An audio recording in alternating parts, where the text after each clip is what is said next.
Yo, how you girl? It's LadyChann rep nonetheless, and welcome to Come Box with Chan. This is the weekly wrap-up show in the building. So, topics. Is Anthony Yarde the best light heavyweight? Is he considered one of the best now?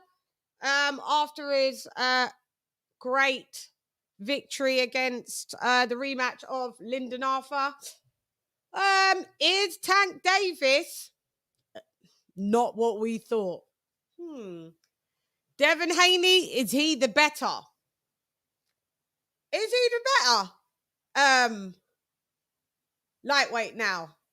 Because it seems like everybody else is unraveling. Sorry, that's just getting lipsticking, chickity check. Yo, calling not that, but not check, Lord. Yo. All right, let's get this off. I see you. I see two of you. That's a bit weird. What? Why am I seeing two? Oh, I think it wears this strap. Why am I seeing two? Yeah, now I see one. Okay.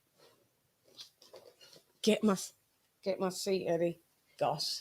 Shan, I can feel wardrobe malfunctions happening. Wardrobe malfunctions happening. Si ya tú sabes. Mírame. Wow. Okay. So we've got already Bang Mateo. Yarde is hype. ¿En serio, mi hermano?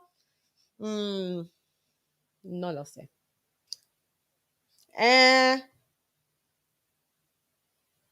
Why I ignore you? I didn't ignore you. All right, I need to put this in the chat because who's coming on? Jack. Let's go. Who are you talking to? Who ignored you? Bruh. One second. I can hear things popping off.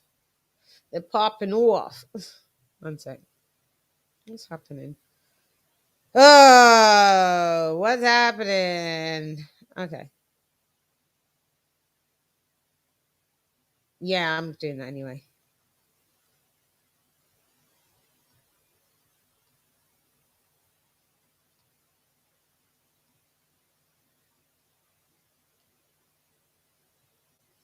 Okay. Right. This thing works very strange. Okay. So I'm introducing AJ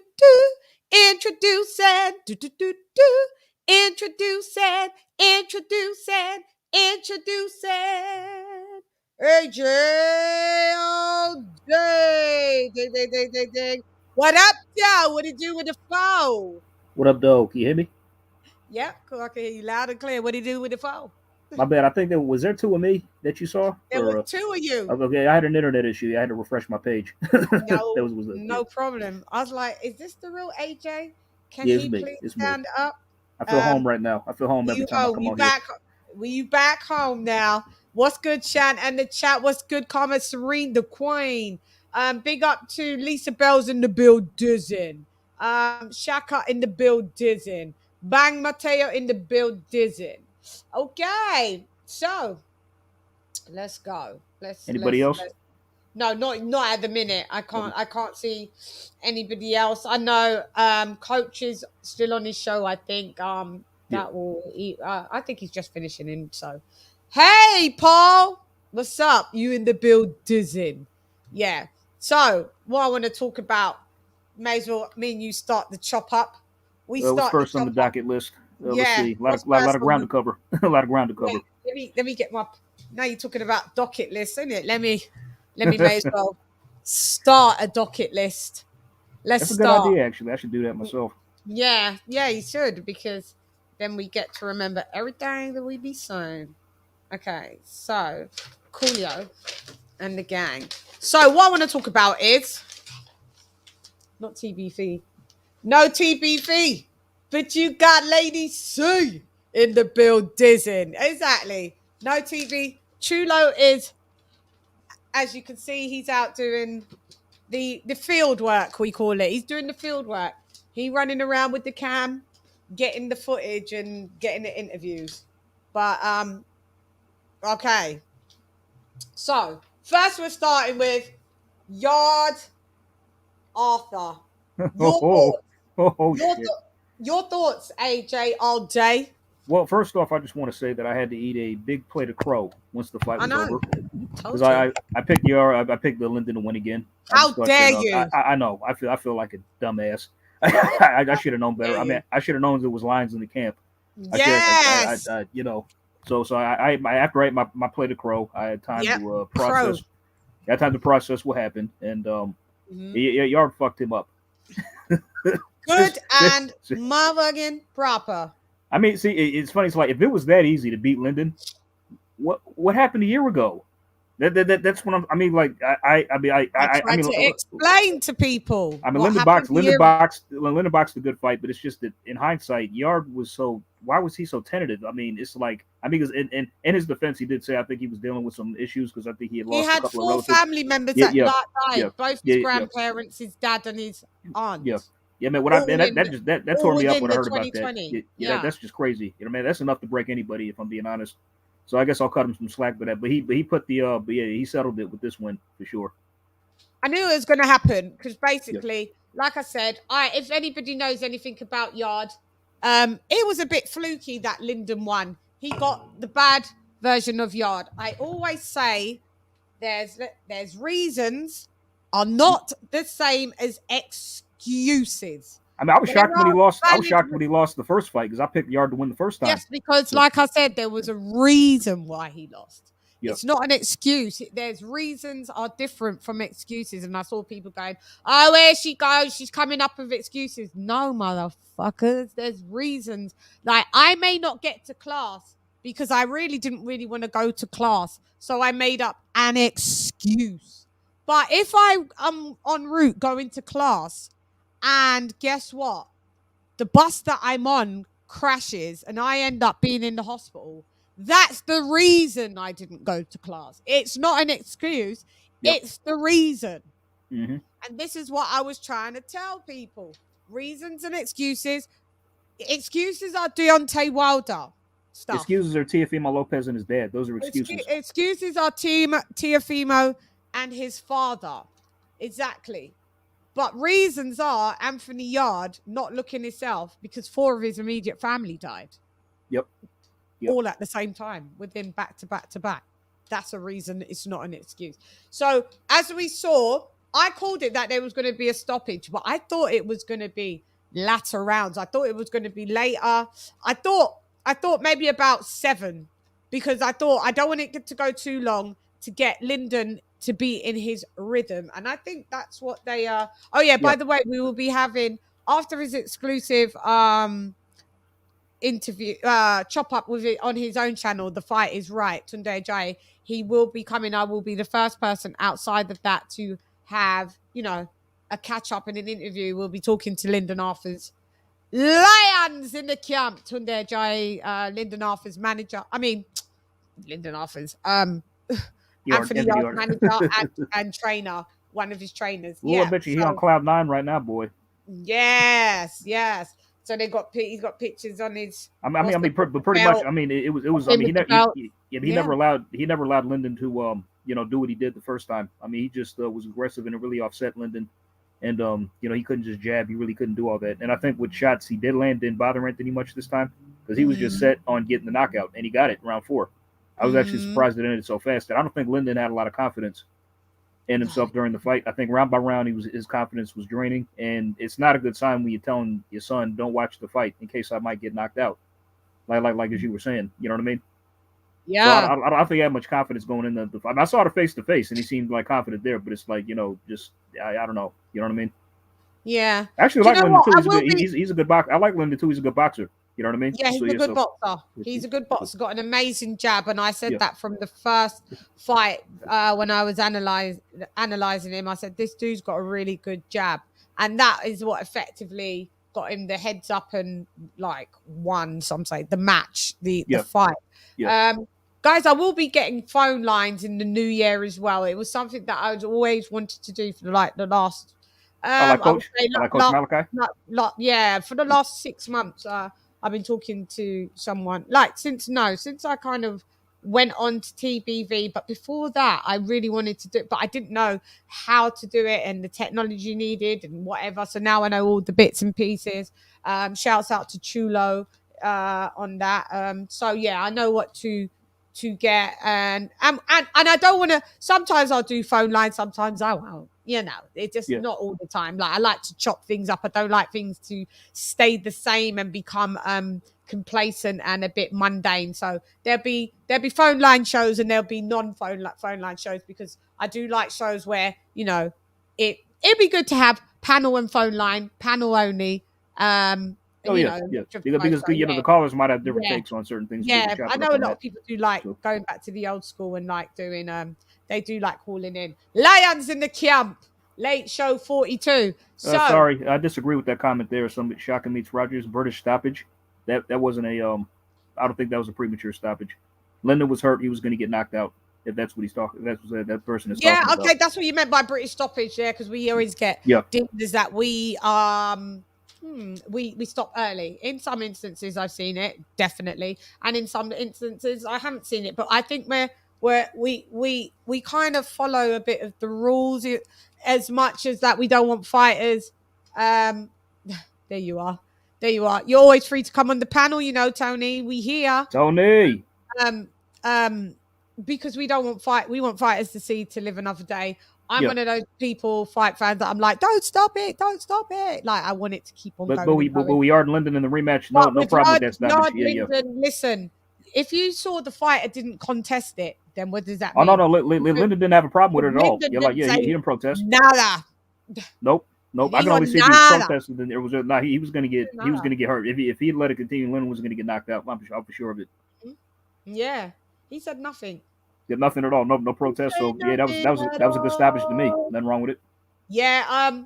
No, for me, I was like, he got up on what, 8 or 9 count? Did he not?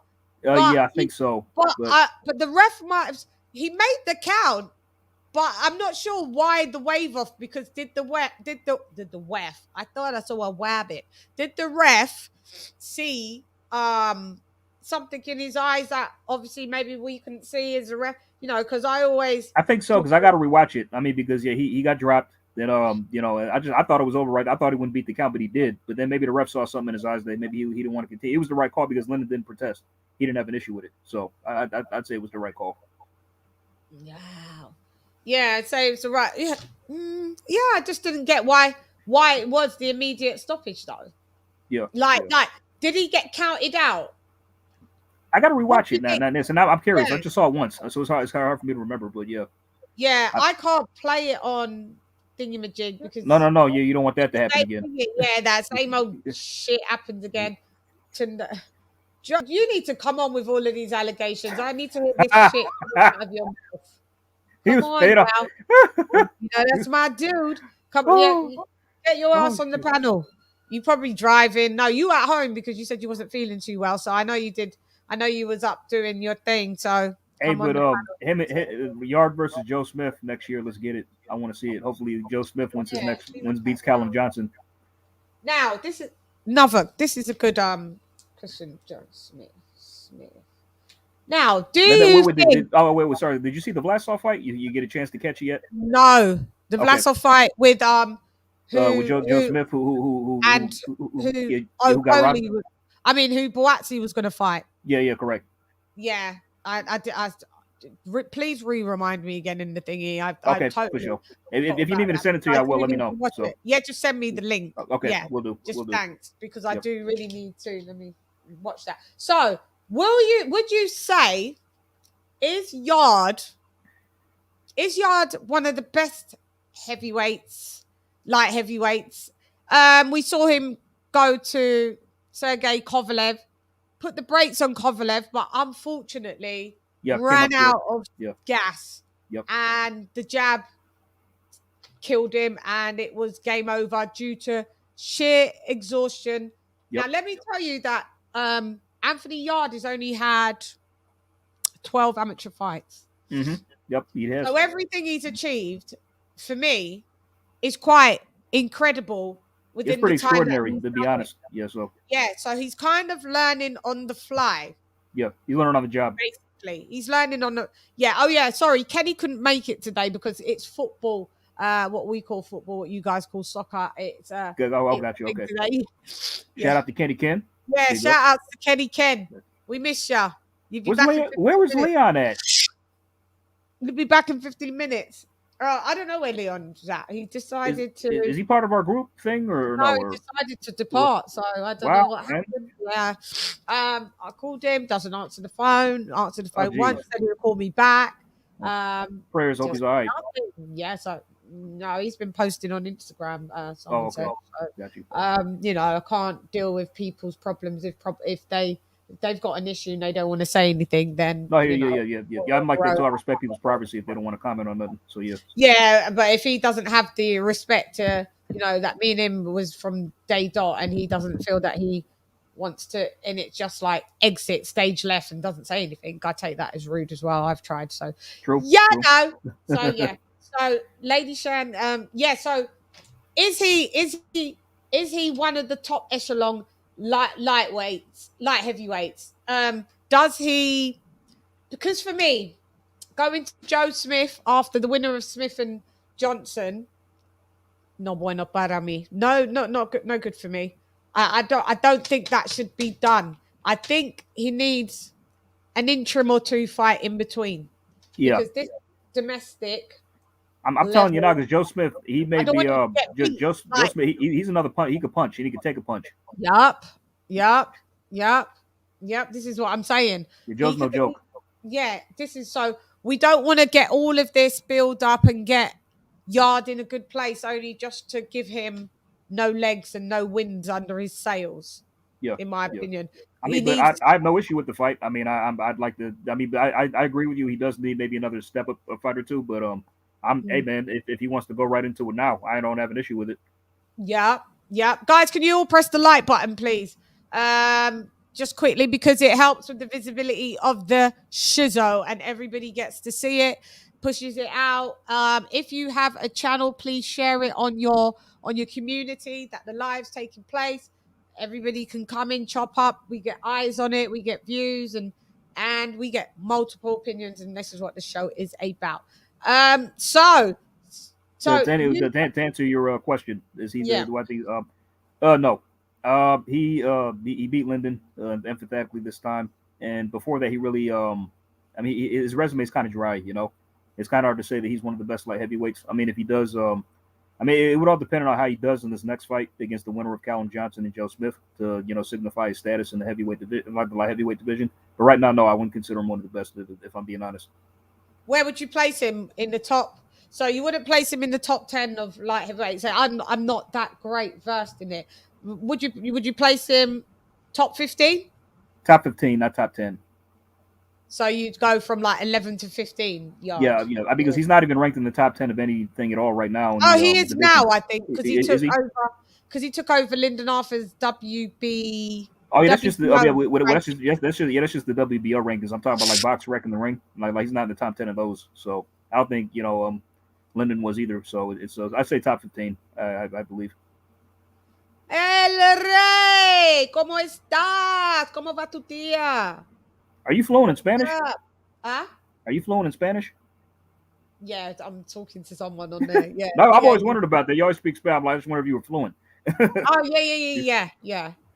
Estoy fluido en español. I place him in the top 15 for sure. Because there's a lot of light heavyweights around, man, that honestly I think could beat Yarde.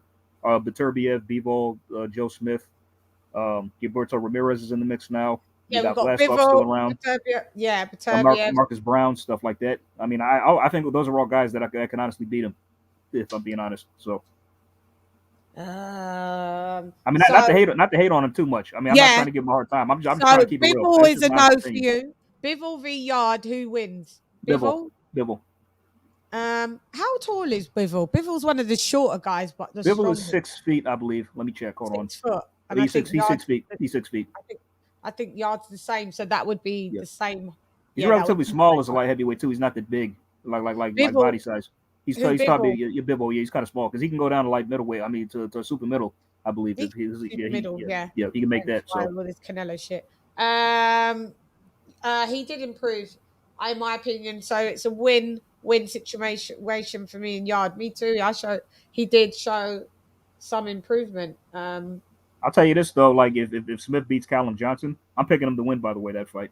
But I mean, but if he beats Callum Johnson, then Smith versus Yarde, somebody's getting knocked out. That's not going to the cards. So Beterbiev would beat Yarde. Oh yeah. Beterbiev knocks him out, I believe. Yeah.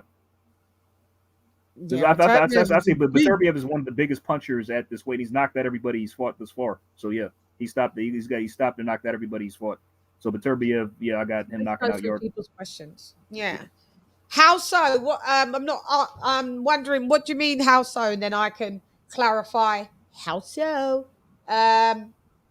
Stamina for sale in the. We got Callum Smith in the mix now too. He just made his grand entrance last time. Yeah, he stopped Lennon Castillo, who was never stopped before in 2 rounds. Just made him I don't know if you saw that. Made him twitch. Callum Smith is the the dude that's in his top end of 30s. Is Callum Smith, or is that? I mean, he's the one that can out. Callum Johnson. Yeah. Not Callum Johnson. Callum Smith. Callum Smith is the one that's just moved up to 75. Canelo beat him in his last fight. Yeah. How do you think he deals with Yarde? I think Yarde beats him. Yeah, it's hard to say because Callum Smith. I mean, even though he's got a good win, I mean, but Callum is big. He's an Olympian as well. Yeah, he's tall. He's rangy, and I can see. I might edge Callum slightly in that one. I mean, because I think Anthony Yarde he may struggle with guys who box, and Callum Smith is a decent boxer.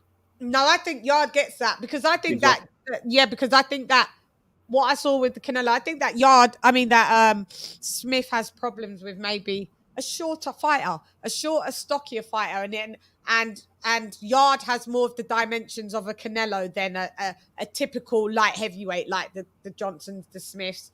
Where they're tall and rangy. Yarde is short and stocky and compact. I mean, my issue with Callum Smith in the Canelo fight is like he just wouldn't fight back. He wouldn't do enough. I mean, like and like if he does, then it's like okay, then that kind of evens out the playing field a bit. Whereas evidence he knocked out Castillo because that was a good win because Castillo, that guy, he never been stopped before. He'd been the distance with Bivol before, and Marcus Brown. Those are like top contenders. You know what I mean? He'd never been stopped, and Smith went in there and blew him out in 2. You know what I mean? That was pretty. I didn't expect that to happen. I mean, what with the dude that he just beat? Yeah, Lennon 2 rounds. Lennon Castillo. Yeah, he was a top. He was a contender that went the distance with Marcus Brown and Bivol before, and never been stopped. So he killed that dude. The zone wouldn't even show the replay. Because and the thing is, this is what I'm saying. For me, this is what Yarde does to him. In my opinion, Yarde beats Smith. Just in my opinion, I think he beats Smith. That's one of the ones that he can beat. Who else have we got up there? We've got Boatsi. Where'd you call that? Can't hear you, AJ. Don't know what happened to you, but I can't hear you. No, can't hear you, brother. Guys, what do you think about Joshua Boatsi? Because this was a fight that always a lot of people were calling for. AJ, you might have to come out and come back in because I can't hear you at all. Oh, there you are again. Dude. Sorry about that. I'm having internet issues. My bad. Sorry. Yeah. What do you think about Joshua Boatsi? And because that was a fight that everybody wanted. Oh, that'd be a good fight. Now? That's I call it a 50-50 because Boatsi can punch. He's a decent boxer as well. That's a 50-50. I say that's a 50-50 matchup. Yeah, that one. That'd be good. That'd be a good one. It's a good one. Yeah, it is like 50-50. But where do you put Boatsi? Is Boatsi because Boatsi right now is embarking fringe world level, whereas Anthony Yarde has already been at world level with the Kovalev fight. Granted, he didn't win. So they kind of like meet in the middle, like they could both be possibly seen as fringe world, I guess, couldn't they? So hence why that would make it a 50-50, a fitty-fitty. I'd say Buatsi's kind of top 15 too. He's kind of edging up close to the top 10, but not yet. So you would say Buatsi's like a number maybe 11, 12, something like that. 12 yeah, something like that. Yeah. Let me put Buatsi down. And who else have we got? Let's see. I'm looking at the list now. We got look at the list. Who else do we got in that? We also got, someone slipped my mind because there was someone else that I wanted to bring up from light heavyweight.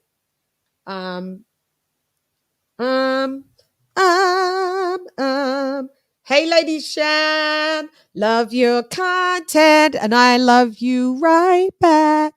Thank you. And I hope you've subscribed, and I hope you are continuing to enjoy the content. G. Martinez, gracias, muy apreciada. Salute Queen LadyChann, the panel and chat family. TJ in the building. TJ, can you hear me? My bad, I went out again. I'm sorry. No, it's okay. Just tag it in. Salute LadyChann, Hector Garcia. What's up, mi hermano? ¿Qué haces? Other than obviously being on watching my show. But what are you up to? Let me know. What do you think? Oh, we will get to that. We will get to that. We would look at what the topics are. We're definitely going to get to tag. We will get to that. I promise you. That is on the docket, as you can see. It's there. Okay. But just the guys that Let me just read out this super chat. TJ, thank you for the $5 dizub on your gizzle. Shout out to TJ. Showing love to the Queen panel and chat. Thank you so much, TJ. Massively appreciated. Thank you as usual. Thank you very much. I got all this Skype popping off. Okay, so have we got anyone else of note? Not really. Not as much. I mean, we got we got the champions. We got the champs. We got Joe Smith. We got Craig Richards. That's who. Yeah. That's another one. Craig Richards. That's who. Yeah, I forgot about him. Yeah, he lost to Biffle, then came back the other day, and had a win. I forget who he was fighting. Stoppage was very suspicious, if you ask me, but that's just my opinion. The stoppage, isn't it? Yeah. If I can remember. Yeah. Recap me. What was the stoppage like? Because I do remember. Okay. The guy, man, who is he fighting? I mean, I can't remember the guy's name, but I mean, but he was but the guy was having success. He actually was nailing Richards with a lot of right hands. Yeah, I didn't think Richards was doing that well. Yeah. Then all of a sudden, out of nowhere, in the 6th round, I think he lands. I forget what punches was. He lands an up. I think it might have been an uppercut. Yeah. And then he hurts the guy and goes for the finish. Then out of nowhere, the ref just jumps in. Yeah. And then just calls it off. Yeah, and I'm like, what? Are you serious? I mean, see, I'm starting to notice a trend with all these premature stoppages. I mean, because like that's one I think Montana Love had one last night on the Haney undercard. I mean, even though he dropped the guy 3 times, I like Montana Love. He's a good boxer. I really like him. Montana Love. So do I. I like that name too. This got a real ring to it. Yeah, he's from. Where's he from? I think Ohio. If I'm not mistaken. That's it. Because he might be a mix of Broner and did I say Floyd? Arrogance with the arrogance, kind of. Yeah. Coming to with the ring with the sombrero and the dog and all that kind of stuff. It's kind of like he's a eccentric, arrogant, bit strange. Yeah. I mean, but the guy. But then he gets the guy in the corner, wails on him. Then the ref jumps in with that fight. Then also there was another fight on the Mikey Garcia, Sandra Martin undercard. What's the guy's name? That Australian lightweight, Brock Jarvis. I saw the highlights of that fight. Brock Jarvis got hurt. He got hurt, and he was literally out on his feet in the 2nd round, and the ref didn't stop the fight. Yeah. Then all of a sudden, then he comes back in the 5th. Yeah. Then he comes back in the 5th, and he's nailing his opponent and like the punches connected, but he was still in the fight. Then the ref jumps in and stops that too, and I'm like, what? Yeah. Did you know what Karma said that like Buatsi went 11 rounds with Bolotniks? But not Bolotniks. Yeah. And it's true, and stopped him. Why is that doesn't make him top 3 light heavyweight or top 5? Was Bolotniks the top guy? I'm not sure where Bolotniks was at the time. I mean, I don't know where he was ranked at the time. Is he ranked? I don't think he's top 10 ranked. He's probably no. I don't know. No, he's not all the way up there. He's probably about 15 to 20. Yeah. Probably more of the latter. More of the latter. Probably like he's probably ranked probably about 17, 18. You know, you could put Buatsi a little higher, I'd say. Maybe in the latter 10s, like in the lower 10 tier, maybe 9. So he's above Yard. 9, 10. Oh, yeah. I'd say he's above Yard. So you put him at position 9. Well, I mean, plus he is still undefeated, and Yard has lost once, even though it's a world title attempt. I mean, he's got I'd rank Buatsi because he's still undefeated. He's still got his O. So yeah, true. So we got to put some respect on his name. Respect on the O a little bit. Got to respect that a little bit. Yeah, for real though. Arthur was finished as soon as he took a knee. Never even complained about the stoppage. Yeah, he didn't. Yeah. I haven't seen one interview. Usually gets to Monday, and everyone's got to interview the fighter. We heard nothing. But guys, I don't know if you saw my. I'll show you. Let me show you a little something. Let me show you. Let me just cue it up. Doe. Oh, my nose is really I don't know. Like sometimes I think I've got COVID, and I take the test and it's always. I thought that too when my nose is running. And it's always negative. So I don't know what the hell it is. I'm looking it up. Yeah, who else is there in the light heavyweight division? I'm going through the list now. What is Gilberto Ramirez? Yeah, there's Gilberto Ramirez. He's making noise now a little bit. So he's kind of ranked high. Is he? Yeah, he's ranked in top 5 by BoxRec. I don't think he should be that high, but okay. Then we got Marcus Brown, who's about to fight Beterbiev. He was a top contender. He's ranked at number 7. We got Vlasov still around as well. He's still in the top 10 too. There you go. I want you guys to have a look at this. What I did, and you can hear what. Oh yeah, I saw that. And just like Frank to let somebody go when they lose. Can you hear it? I can't because my microphone's plugged in. Can you hear it? No, I can't. No, not yet. You can't hear that. I can't. No. Muy interesante. Let me see. Technology, right? I can't. One sec. No problem. I think I. Oh, Chan, I can't hear you.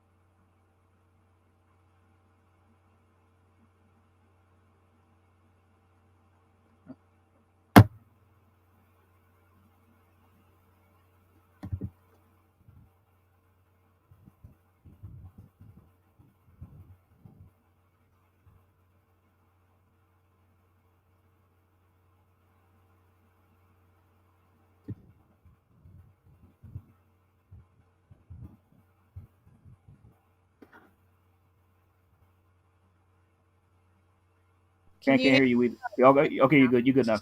Yeah. Okay, yeah. So as you heard, that was quite brutal. So basically, that was a lot on the line. So he's now out of contract, Lyndon Arthur. If he won, he would have stayed with Frank. If he didn't, could you hear that? Or because I got no sound on the video either. Not sure if the viewers heard it. Not sure if the viewers heard it. Yeah, we heard it. Yeah. You heard? Oh, okay.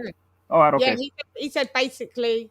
I already saw it. Yeah, I already saw it too myself. Yeah. He dropped him. Basically, he said if he won the fight, he would have stayed. But if he lost, then he gets dropped. So yeah. So where does that? So Lyndon Arthur's out in. He's kind of destitute right now. Then. So is he free agent? I guess or what?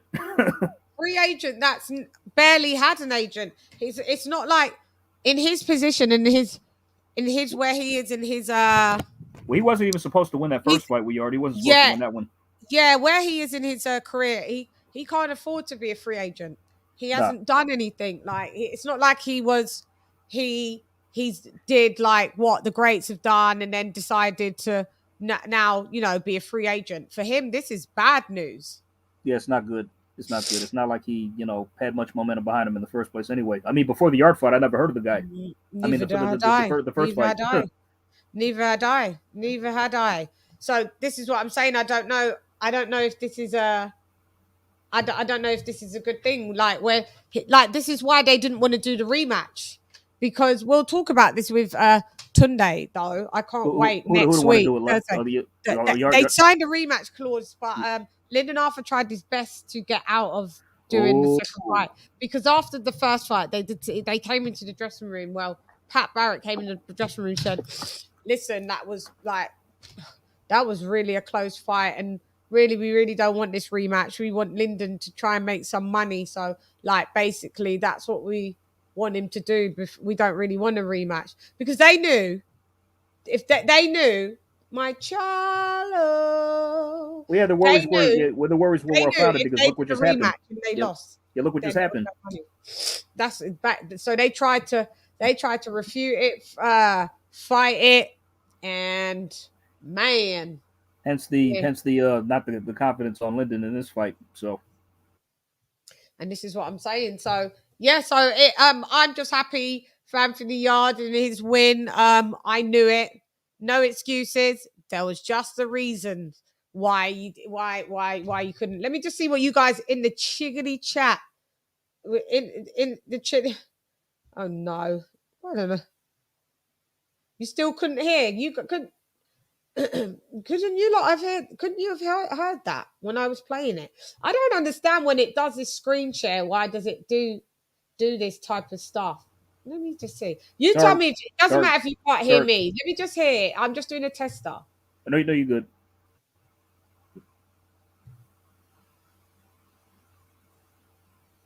No? Nothing. All right. What if I disconnect my mic? Can you?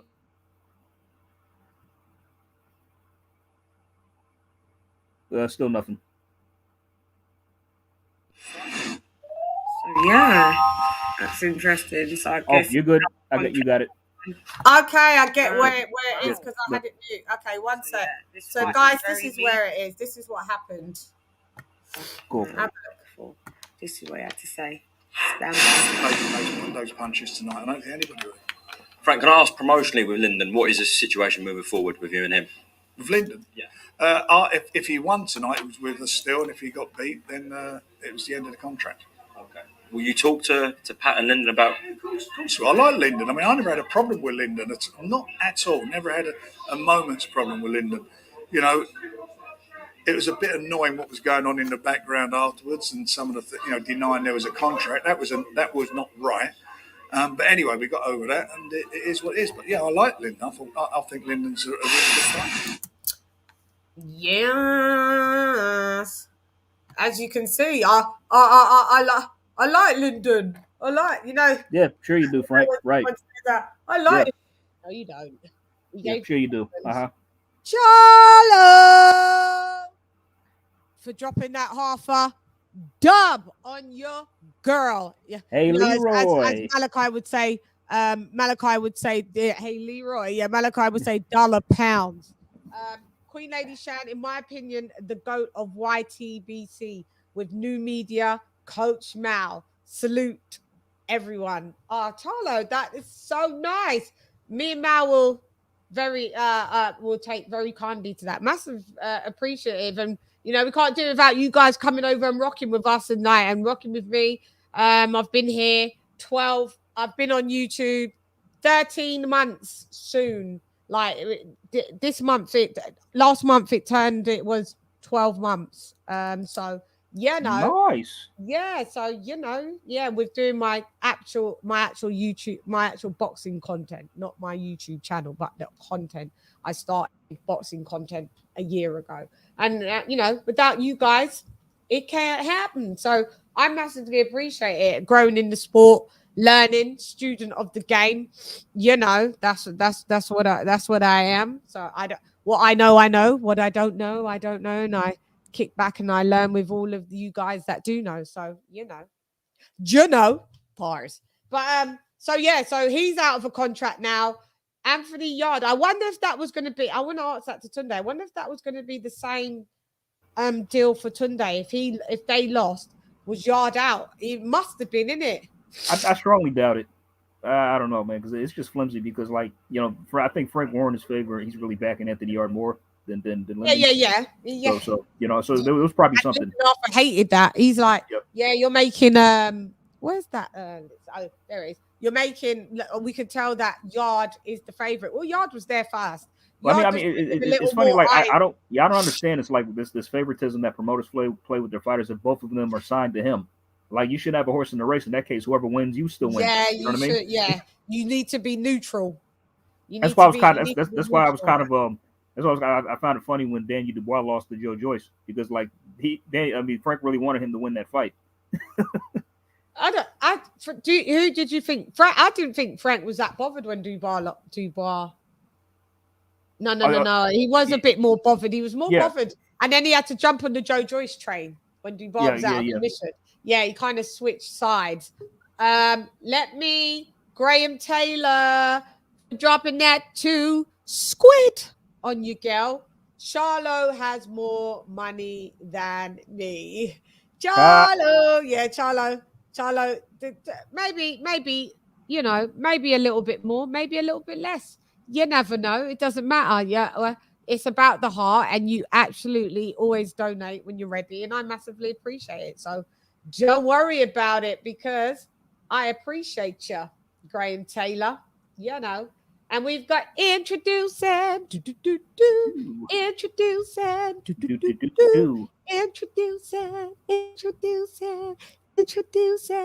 Sheldon King Moore. What did it do with the foe? What did it do with the foe?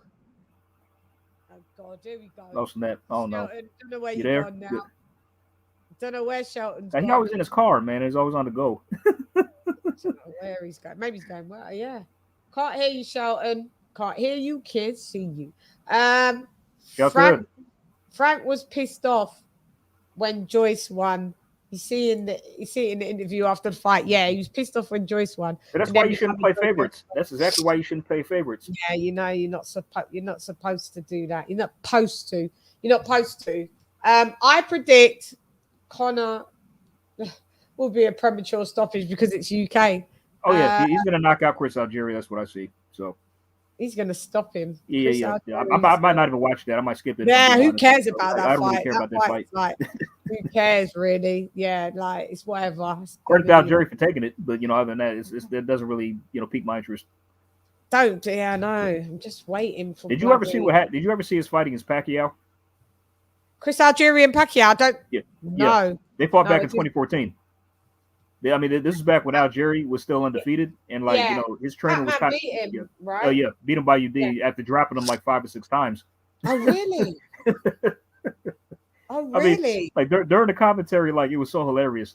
His trainer was Algieri's trainer was all gassed up, right? Homework for the day. Flash off Algieri. Send me the link. I'll send you those. I'll send you the fights. Yeah, write it down so you don't forget. Algieri. Absolutely. Pac. But during commentary for the Pacquiao Algieri fight, his trainer Max Kellerman is talking to Algieri's trainer, and Algieri is trainer.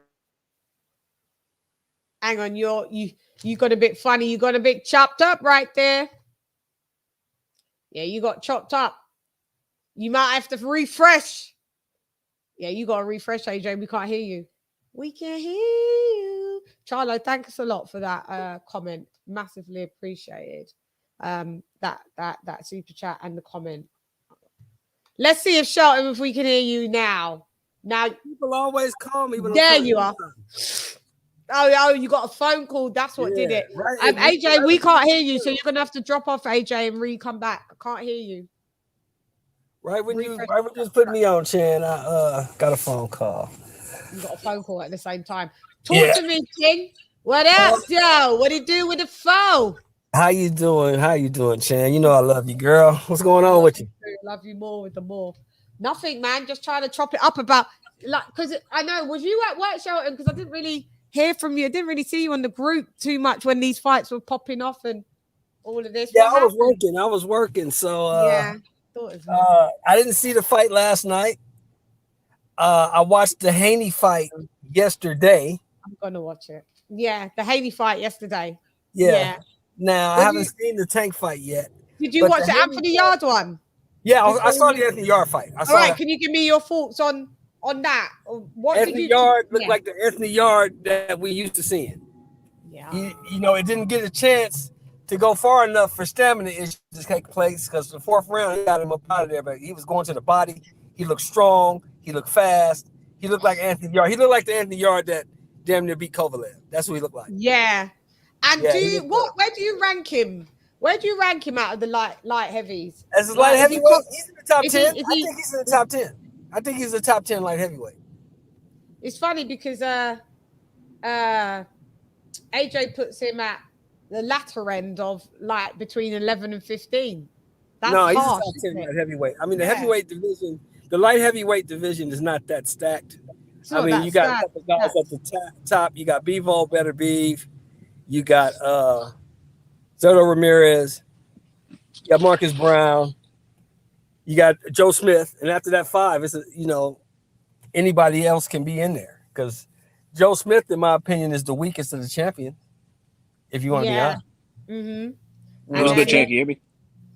Yeah, we got you. We got you. I'm on my phone now. I kept messing up, so I'm on my phone. Okay.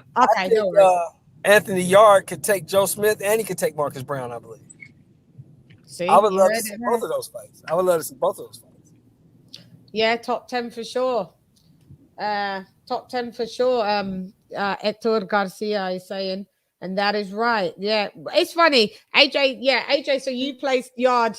You think you're being a bit harsh placing Yarde at like the bottom end of like he's top 15, but you're saying that he's like 11 to 15. There ain't too many people that should be above him, to be fair. Well, I just ranked Joe Smith a cut above him a little bit because Joe Smith does have better wins on his resume. Yeah, it's got a better resume. So, and he has been, former world champions. He knocked out Oliver Alvarez, who, beat Sergey Kovalev. And, he's beat other I'm not top saying guys that as well. Yarde should be like not top, like he's top 3, but definitely I think he's going to be like top 8. Top 8? Okay, for sure. Yeah, top 8. Yeah, where does he go next, Shelton? I was getting my internet back. What's up with the Anthony Yarde hate, bro? No. I don't hate him. I like him. I do. He's got talent. It's just that like his resume is just a little dry, is all. That's why I really don't wake him as high. That's it. But I like him. But you know how I get down. Them resumes don't mean shit to me. I don't give a shit about that. Yeah. I do. We have to.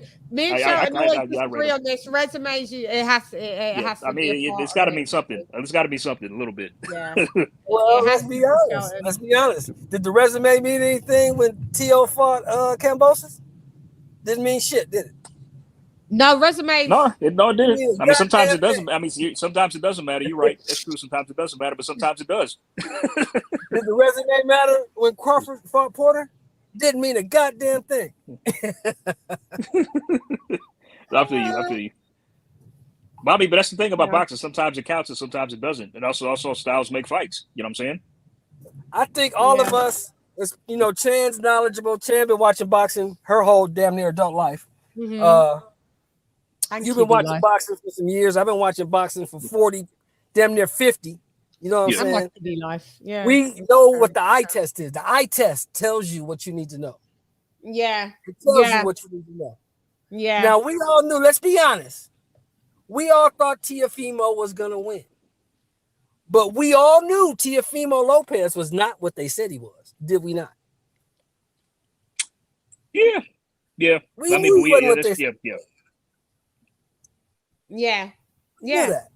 Yeah. What was my stance all the time, Chan? He beat up on a little guy who doesn't belong at 35. Lomachenko is a small 35 pounder. He really is a 26 pounder that blew up. His best weight was probably 30. Yeah. Can I just say I just got a message, a text message from Tunde Ajayi. Yeah. And I quote, Ant is top 10 in the WBO. I knew he's one of them. He's not. Yeah, definitely WBO, WBC, and IBF. So that American dude don't know shit about boxing. Oh wow! He's talking to you, man. Yeah, I knew he was WBO, but yeah, I knew. I remember I was saying is he in the top 10? Isn't he in the top 10 of the others? Because Lyndon Arthur was number 1 ranked in the WBO. Yeah, he was. Yeah, that's true. So, yeah. So if Ant definitely gets that, he becomes number 1. Lyndon Arthur falls down. Hey, did you hear my point before you changed over? The point me and Chan was making? Yeah, so with the No, I didn't. Go ahead, guys. Me and Chan were saying. I'm just looking at the chat. After the top 5, you got Better Beef, Bevo, Ramirez, you got Joe Smith, and you got Marcus Brown, Johnson. Right? And Johnson. And Callum. You can even put Callum Smith in there. And Callum Smith as well. Yeah. We spoke about Callum Smith, and I think Yard would beat Smith. I think Yard beats Smith. Is up for grabs, bro. Do you not think Yard beats Smith? Below the top 5, and none of those guys separated themselves from the rest. You see what I'm saying? But Shelton, do you not think Yard beats Smith? Callum Smith? Yeah. I think he smashes Callum Smith. I think he's too athletic. Yeah. That's what I said. That's what I said. Smashes Callum. Yeah. I think you know what I'm saying? Callum Smith, the thing about Callum Smith is he's stiff. He's straight up and down and he's stiff. Stiff. We saw that with the Canelo. Yeah. I said he had no. Yeah, so I think Anthony Yard. If anybody, Anthony Yard is damn sure a top 10 light heavy, maybe even top 5. You know what I'm saying? Because those guys. Top 8, but you could top 5 him, couldn't you? Yeah. You could. Okay, so you go best. You go for Beterbiev. Let's do a top 5 then. So we have Beterbiev at number 1, would we? Yes, I would. Yeah, Beterbiev at number 1. Who are you having at 2? Bivol. I got Bivol at number 2. 2, Bivol. Who would you have at 3? Would you have? I gotta have Joe Smith because he got the title. I gotta have him because he got the title. Joe Smith. At number 4, I got Zerto Ramirez. Ramirez. At number 5, shit. At number 5, would you have? You could have a Johnson. You could have a Johnson or a Callum Smith, but you wouldn't put them there. Or you could have a Yard. Or you could have a Buatsi. I gotta put Josh Buatsi at number 5 because he's undefeated. Exactly. Then you go with then Yard, Callum, and the Yard. No, all right. So you'd have Buatsi. Then would you have Johnson? Is Johnson undefeated? Johnson's undefeated. Yeah, so you'd have Johnson. No. He lost to Beterbiev. Beterbiev beat him. Oh, he lost. Yeah, he lost 1. Yeah, Beterbiev. Yeah, but you could still have Johnson. He's got 1 loss. He's got 1 loss. 6. Then, you got Yard with 2 losses. Then you'd have Yard. How many? That's Yard at number 7. How many losses does Callum Smith have? Just 1. Smith has had 1. Canelo, that's it. Canelo. He has 1, right? Yeah, just Canelo. Yeah, so you got to put him in there. Okay, so Smith goes like what I said. Then Smith is at number 7 and Yard's at 8. Yard's top 8. Yard's 8. Yeah. Yeah, so he's top 10. You know, right? But yeah. You know, I'm thinking about it more and more. I think I jumped the gun a little bit. Yeah, and you did. I'm kind of, it's making sense. I mean, like Sheldon, it's making sense. Sheldon's making sense. Yeah. This is why we have to, when you break it down. Yeah. I don't really break it down like that before. Yeah. I kind of I was a little harsh on Yard before. Yeah. So I let people you gotta look at it like Chan was saying earlier. You gotta look at the fact that none of these guys have separated themselves. Not yet. No, they haven't. No, they haven't. Myron, the links in the chat if you want to come through like the woo. Yeah, the panel's open. But yeah, so so all right, cool. I think we've wrapped up on the Anthony Yard topic. Yard 4. Look, I'm seeing what everyone's saying. Yard 4, 5, JD, Marcus Brown, Buatsi ducked Vlasov. No, well, he had an injury, so unless he doesn't reschedule it and they go into a different fight, then I don't think they will. Who's this now? Blue Nuts? Who that?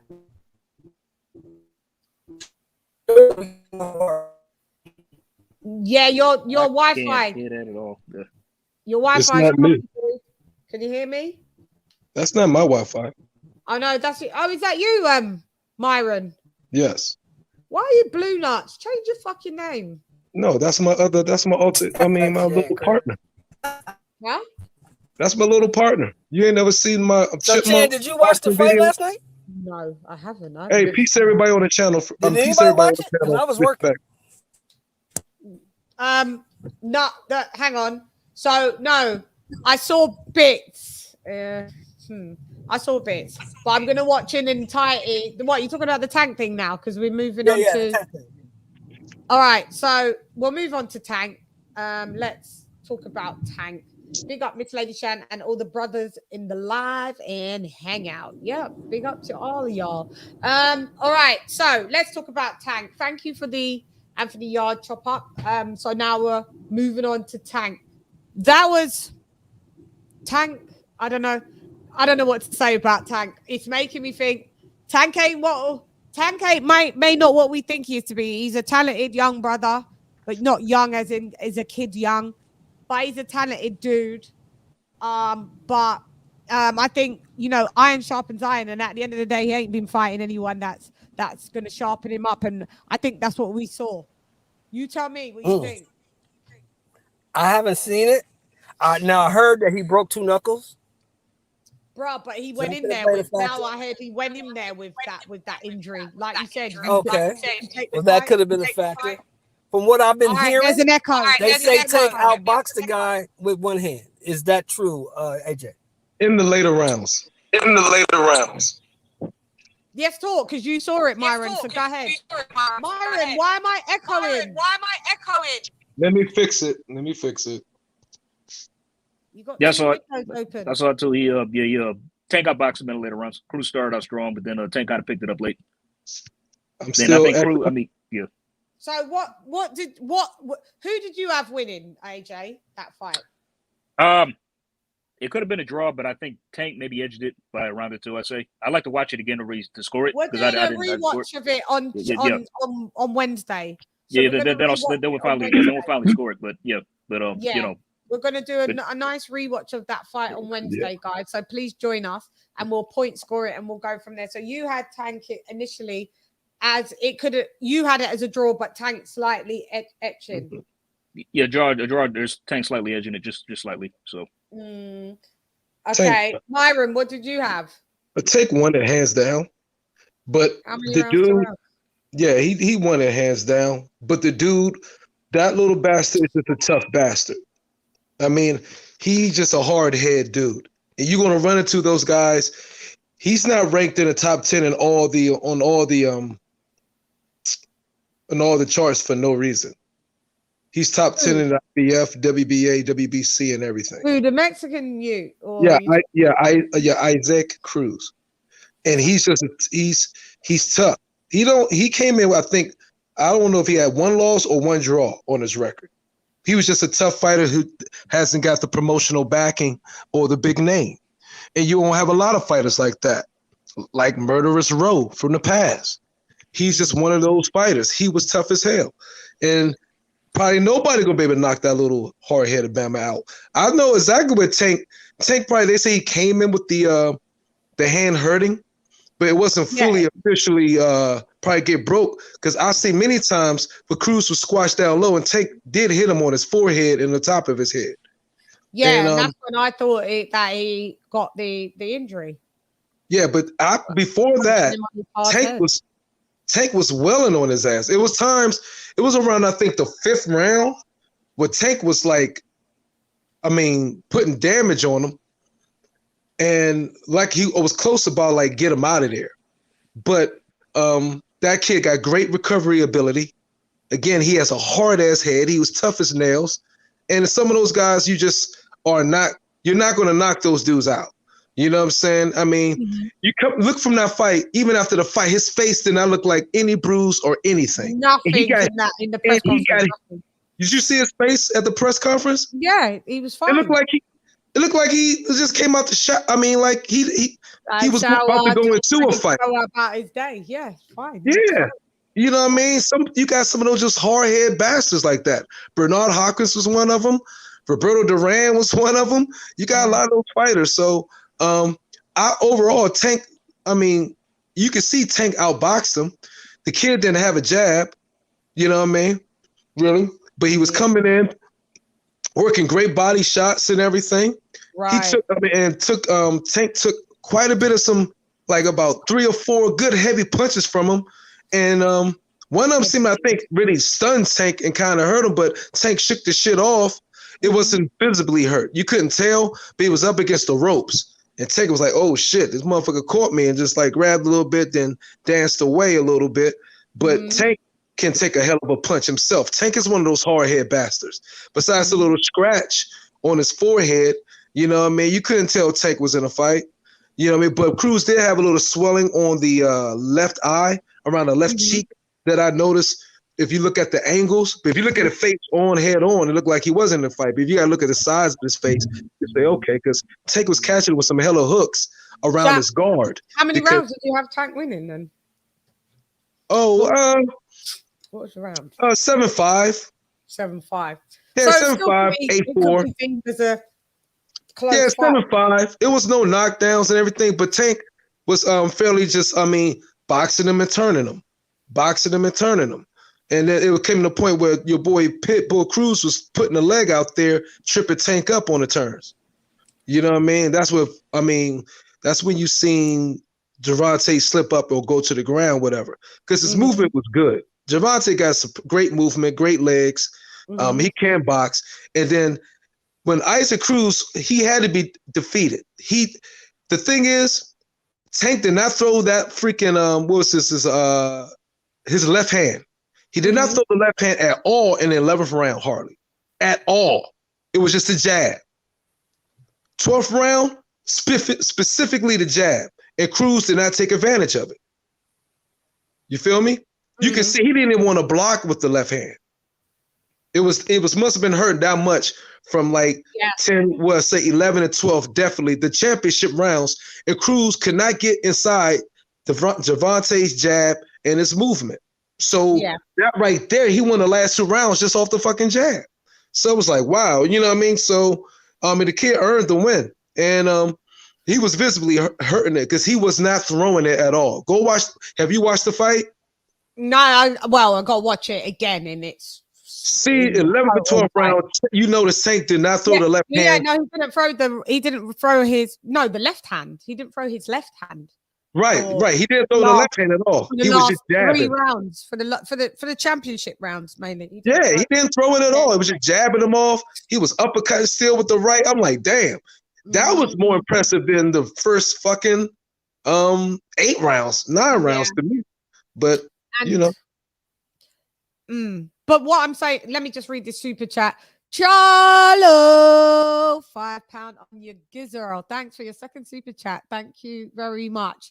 Some say Cruz was meant to be a cherry pick. Well, he didn't read the script. Tank just about won, but Cruz got a respectful chin, all my opinion. Yeah. And amazing. Thank you, Carlo, because this is what makes me think, is Tank who we think he is? People, we'll let Tony answer that, and then we'll get back to AJ, and then we'll get back to Myron. You're Myron. You're Myron. That's my name, exactly. Absolutely, Myron. Oh, okay.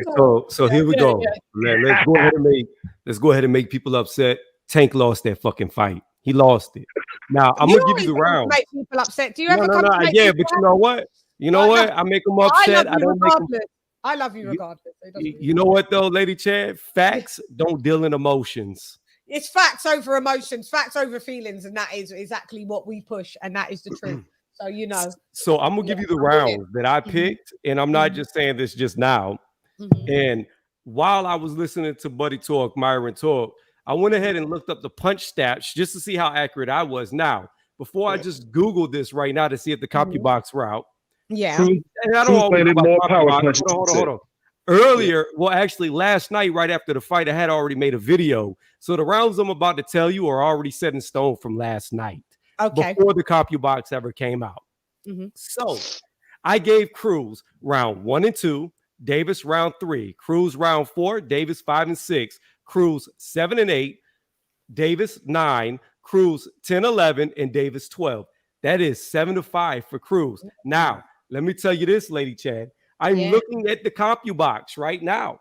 Yeah. Cruz outlanded Davis in round 1, round 2, round 4, round 7, round 8, round 10, round 11, just like I scored my scorecard.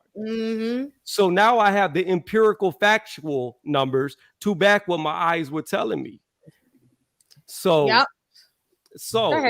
if you wrote down the rounds I picked, when you do your rewatch on Wednesday, go ahead and remember that. Just remember that, and you come to your own conclusion. But I'm telling you this: you don't win fights by not throwing and getting out the way. You don't win a fight because you have a broken hand. You still have to throw punches and land shots to win a fight. I don't give a fuck if your fucking shoulder comes out of socket. I don't care if you got one leg. You still got to fight to win. And Tank was getting tagged, and he wasn't returning fire. He looked more like Adrian Broner in this fight than he did Tank Davis. No, he's wrong for that.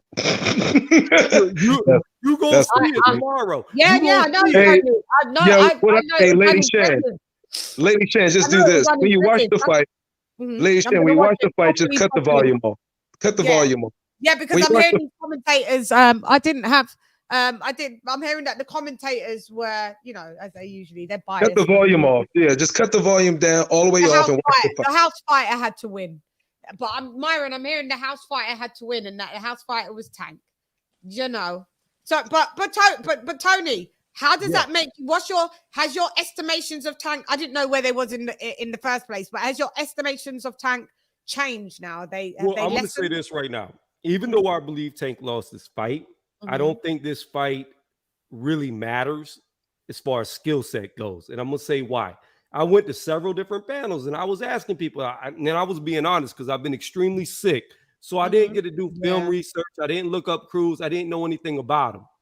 The only thing I knew was he was significantly shorter than Tank Davis. And I asked people on other channels, I was like, yo, do you think Cruz being shorter is going to cause Tank problems? Because he's only used to fighting guys taller than him. So a case in point to this is, whenever Klitschko fought Tyson Fury, he was confused. It had been so long since he seen somebody taller than him, he didn't know how to fight him. So you have this guy who's an Oompa Loompa, and you're a dwarf. But you're not used to seeing an Oompa Loompa because you're a dwarf. So you're used to being the shortest. Well, now a little Keebler Elf's in front of you, and you don't know what to do. And that's what it looked like to me. So as far as like judging him going against the other guys, I don't think stylistically it crosses over. But I do believe he lost. Yeah, because it's a small guy. And Tank's a small guy. So having someone smaller than him, he wasn't used to it. And like you said, Klitschko always fought. He was always the tallest guy because his way to win was to maul the shorter guy and to drain the shorter guy. Then who comes along? Tyson Fury, nearly 7 foot tall. His whole tactic, it couldn't apply. It wasn't applicable to Tyson Fury. So hence, what you saw, boring fight, but Tyson Fury won nonetheless. But okay. So your estimations in Tank stays the same. We're going to do this like what we did with Anthony Yarde. Let's hear. We're gonna put the top 10 light heavies. AJ, were you saying? Oh, just about like how I rate Tank. Yeah, is it gone up, gone down? Because you had it a draw or slightly edged to Tank. Did you have it at any shape, way, or form that Cruz could have won? Yeah, fine. That's why I really need to rewatch it because, like, also the feed I was watching it all kept screwing up and cutting out. Yeah. So that happened. But yeah, so that's why I really want to rewatch it again. But I can kind of see what Tony is saying. I mean, that's why I really want to see it again. I mean, but my estimate, it hasn't changed. It's pretty much the same for the most part. What was your estimation on Tank? Overhyped, overrated, underhyped, underrated? Well, overhyped, yeah, because they're promoting him as a 3-division champion, which he's not.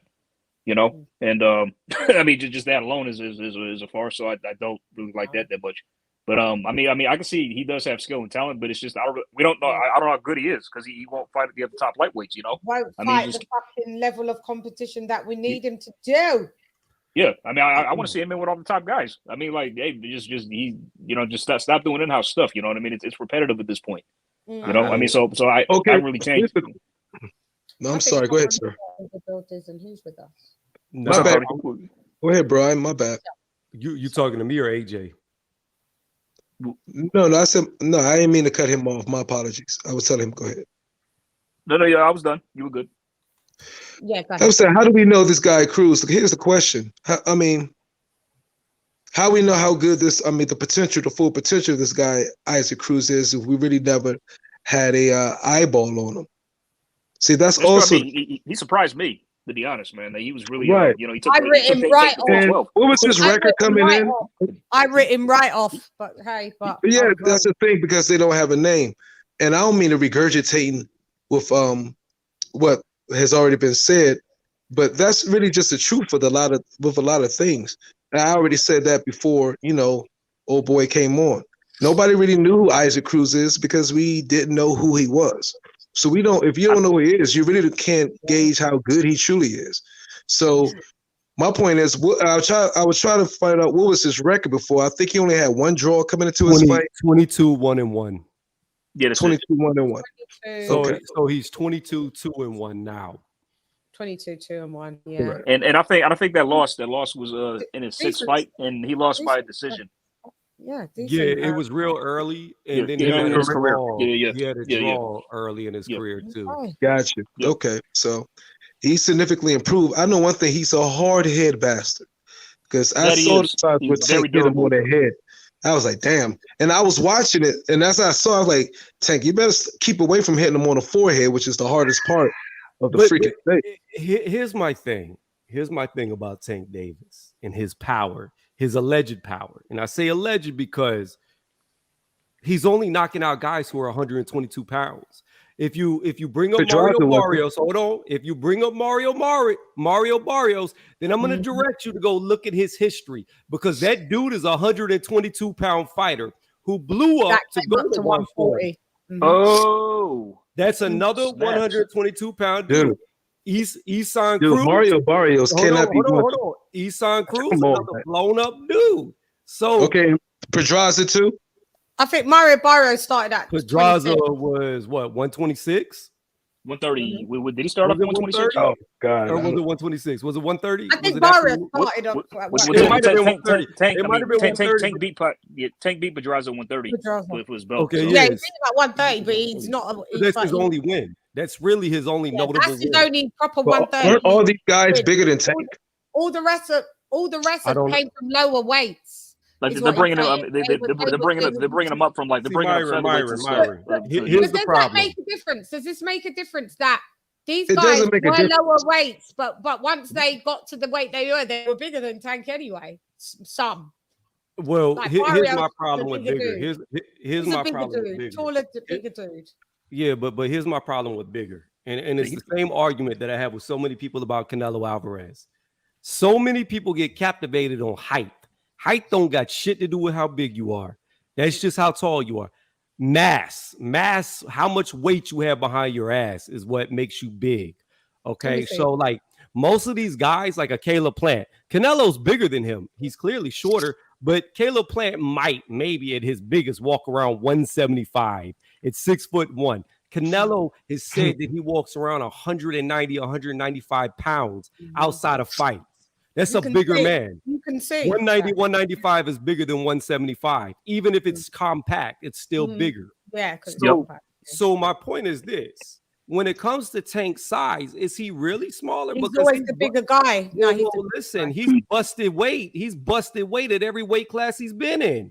So how big is he really? I think that's because he lacked discipline. But okay, let me throw a monkey wrench in there. Myron, listen to me though. Okay, let me finish. Hold on. You said he's undisciplined. Let me just know before you go. No. Let me finish my thought though. Let me finish. So I won't lose it. So here's the monkey wrench in the whole thing. Roberto Duran was at 135. and he fought Sugar Ray Leonard at 147. So are you going to discredit Sugar Ray Leonard's win? I mean, Roberto discredit Sugar Ray Leonard for Roberto Duran beating him? Because this has been hold up. This has been happening since the beginning. This is nothing new. Sugar Ray Robinson went up how many weight classes? So we trying to pull these, ticks and tacks and all this stuff. This ain't nothing new in the sport of world of boxing in 100 years, bro. With fighters who start out early in their career because they're young and they can make that weight then, but as they get older, they can't make that weight and they move up. How many fighters in our lives watching fights have we seen move up 5-6 weight classes? That is normal. Okay, that's normal. So I'm saying Roberto Duran, one of the greatest of all time. You're going to say that was him and Sugar Ray Leonard? Because Sugar Ray Leonard started at 147, Roberto Duran started at 135. I got you. So let me respond to that. First and foremost, what you're trying to do is to do two different arguments. It's not. No. Let me finish.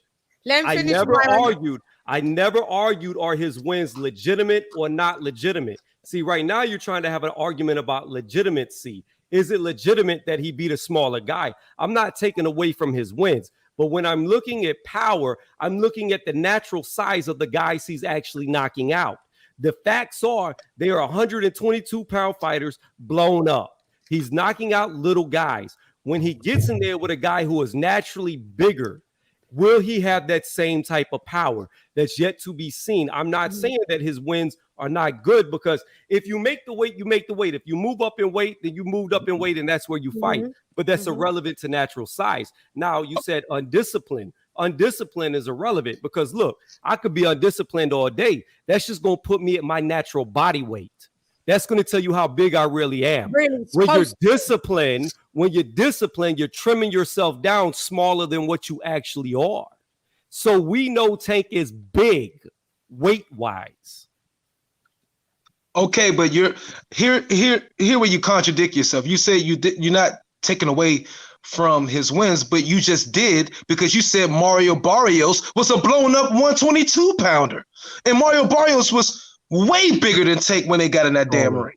He was taller than him. He had him by mass and by 4 or 5 freaking inches and the reach. So you telling me Tank? Okay, so we doing the eye test right now, and you telling me Tank Davis is bigger than Mario Barrios? I take that. Okay, you right. I don't. Let me tell you what you look at. Whenever Tank fought Mario Barrios and they was in that ring in front of each other, look at how much bigger Tank's leg were than Mario Barrios. Look how much thicker his arms were. Look at how much thicker from the chest to his back he was. No, Mario Barrios still had the advantage in that. That's like saying that wherever he came from, but he had the advantage in that fight. He was big as hell. You were talking about height. Height is irrelevant. Height is irrelevant. No, he was bigger the way around, bro. Height, if that be the case, then Fondora is the biggest 154-pound fighter there is. He's not. He's a skeleton. Barrios has already moved up to 47 now. So Barrios has gone up. He was like, hell no. Like, he was even busting out the seams to do 140. Barrios is a big dude. He may have started at 22, but now I know, right? I'm telling you. How many years ago was that? Yeah, I'm telling you. Man, I'm going to bring up something way back. I was on your panel, right? Before Tyson Fury, Deontay Wilder 3 happened, right? Yeah. I was telling everybody that Wilder looked about 230 to me, maybe 235, and people were arguing with me on your panel that he looked smaller. Lo and behold, I was right. Right, 3. Yeah, I thought he looked bigger. I was with you. But listen, there was people arguing with me about Wilder looked smaller, that he was going to trim down, that he was losing weight. Yeah, remember? Yeah. No way. And I was right way back before he did the body or the weightlifting shit with the bench press and all of that, before he was at the beach with his shirt off. Way back before anybody saw that shit, I looked at him. I saw. I'm telling you, Myron, I'm very.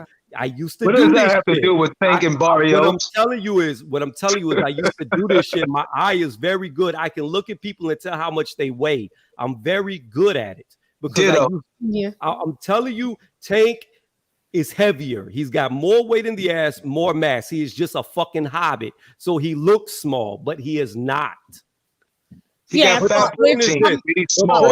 My point to get back to the point, because we're just spiraling now. We're just doing a clock thing, a merry-go-round. The point is this. Correct. He knocked out Barrios.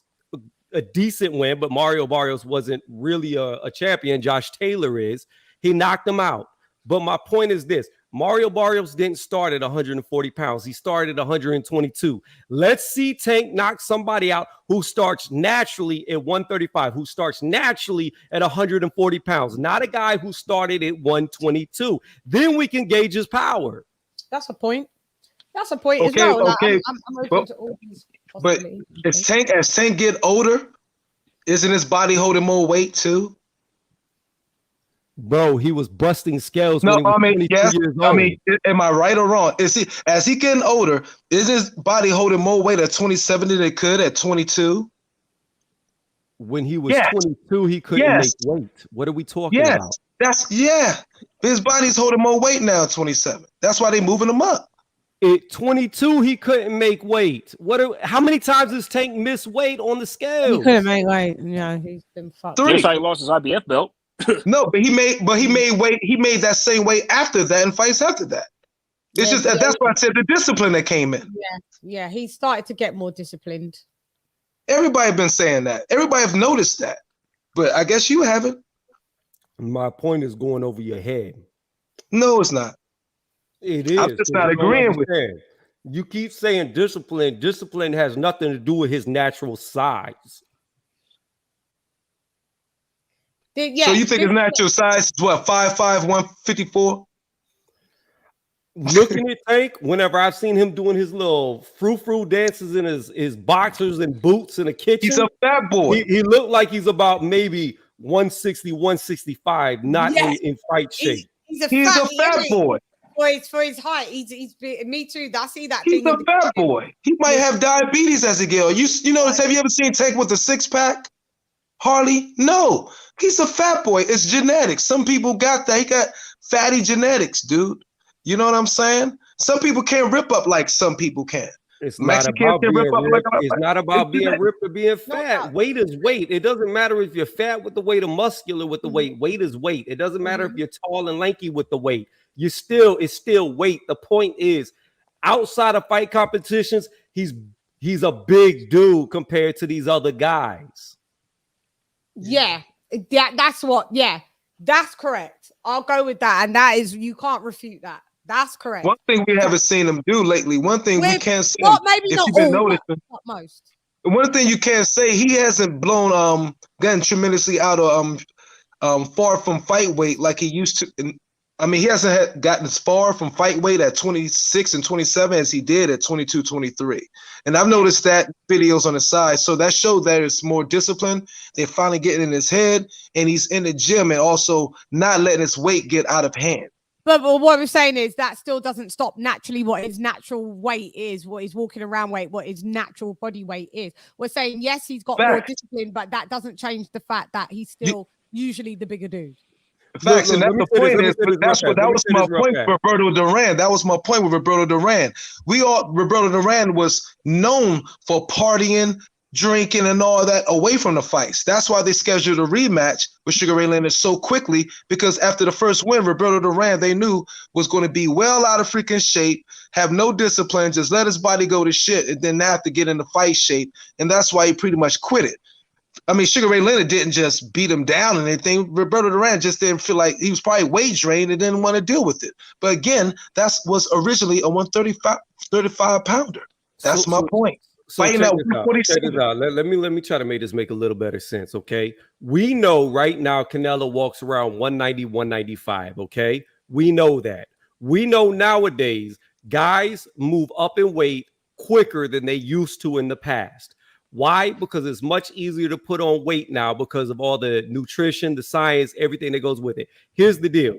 When Canelo fights at cruiserweight in his upcoming fight, he is going to be fighting at his natural size. That's how big he really is. I don't give a fuck what he shrunk down to fight at. I don't care if he was at 154 and had to go to 152 to fight Mayweather. The fact of the matter is the dude is 190 pounds. That's where he comes from.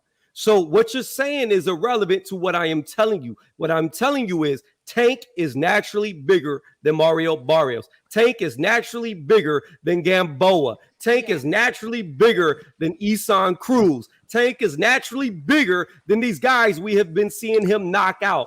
We have not seen him get in there with a top guy that is naturally bigger than Tank. Period. That's your opinion. Well, that's your opinion. You can have that, bro. It ain't facts, but it's your opinion. Audacity says, no, we don't know that. Lol. Canelo does not walk around at 95. Why does this guy? No, he's just saying stuff. That? When you saw Canelo in the fight versus Kovalev, when Canelo in that fight versus Kovalev, he looked chubby. He was not ripped. He was not anything. He did not look like great fighting shape. So if he's saying that his natural fighting shape, he looked like shit in that fight versus. He did not look ripped at all. He did not look good in the fight versus Kovalev, like how he looked in at 168, which is the best weight for him to fight. LadyChann, go into the Kovalev fight. I'm sure I was at the knowledge that Canelo walked go around to at 190 as well. No. Listen. Let's go to the Kovalev fight, what he just mentioned, right? What's so funny about that you brought up that fight when he fought Kovalev. Oscar De La Hoya put out a statement to, I believe it was Ring Magazine. And he said, well, it's his magazine, but he put out a statement to one of their journalists. He said, what's going to be, people aren't going to realize is when you see Canelo in the ring next to Kovalev, he's not going to look small next to him because he's 190 pounds every single day.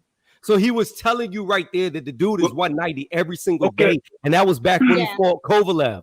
He was telling you that there's not I'm not done talking. He was pull it up, let us see it. What? Pull it up and let us see it. Hang on, I've just got only just a little thing that I can just show just with highlights like that. Just real quick. Because I went down. I'm 190 now. But regardless, that'll mean that I'm in fighting shape. There were two different things. But that's them. That's them two there. They don't look. They don't look. He doesn't look. They look the same. And look. What I'm saying is, look at his belly and look at his back. They look the same. Yeah, but what I'm saying is that's what I'm saying is he's not in fighting shape. He just fought. He just probably fought. Wait, Myron. Do you think that fighting shape means that you cut down on the scale? You think whenever they weigh in on the scale, they're at their best? You do realize you damn near kill yourself to make weight, right?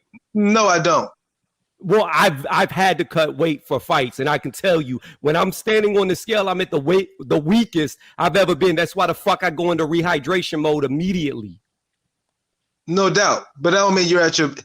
What I'm saying is that will have nothing to do with what we talking about Canelo. We ain't talking about you. We talking about Canelo. Okay, so you are irrelevant in what you do. I'm talking about Canelo. And in that fight versus Kovalev, you can see that he did not move. That fight was fighting in slow motion. Canelo have way better legs at 168 than he does at 175. That's what I'm saying. So I don't care about what your situation personally. Canelo is better at 168. He's stronger at 168. Not at 175. That's why he's going to cruiserweight, right? No, he's going cruiserweight to get a good another belt, to try to get another accomplishment. That's what that's about. But yet you said he couldn't move at 175. So why would he go up 25 more pounds? Because that's what it'll be by fight. Or excuse me, 24 more pounds. What? You just said Canelo could not move at 175, that he was not in his best shape. So he's about to go up 24 more fucking pounds to be a cruiserweight at 199. Because he's cherry fucking picking. That's why I said it.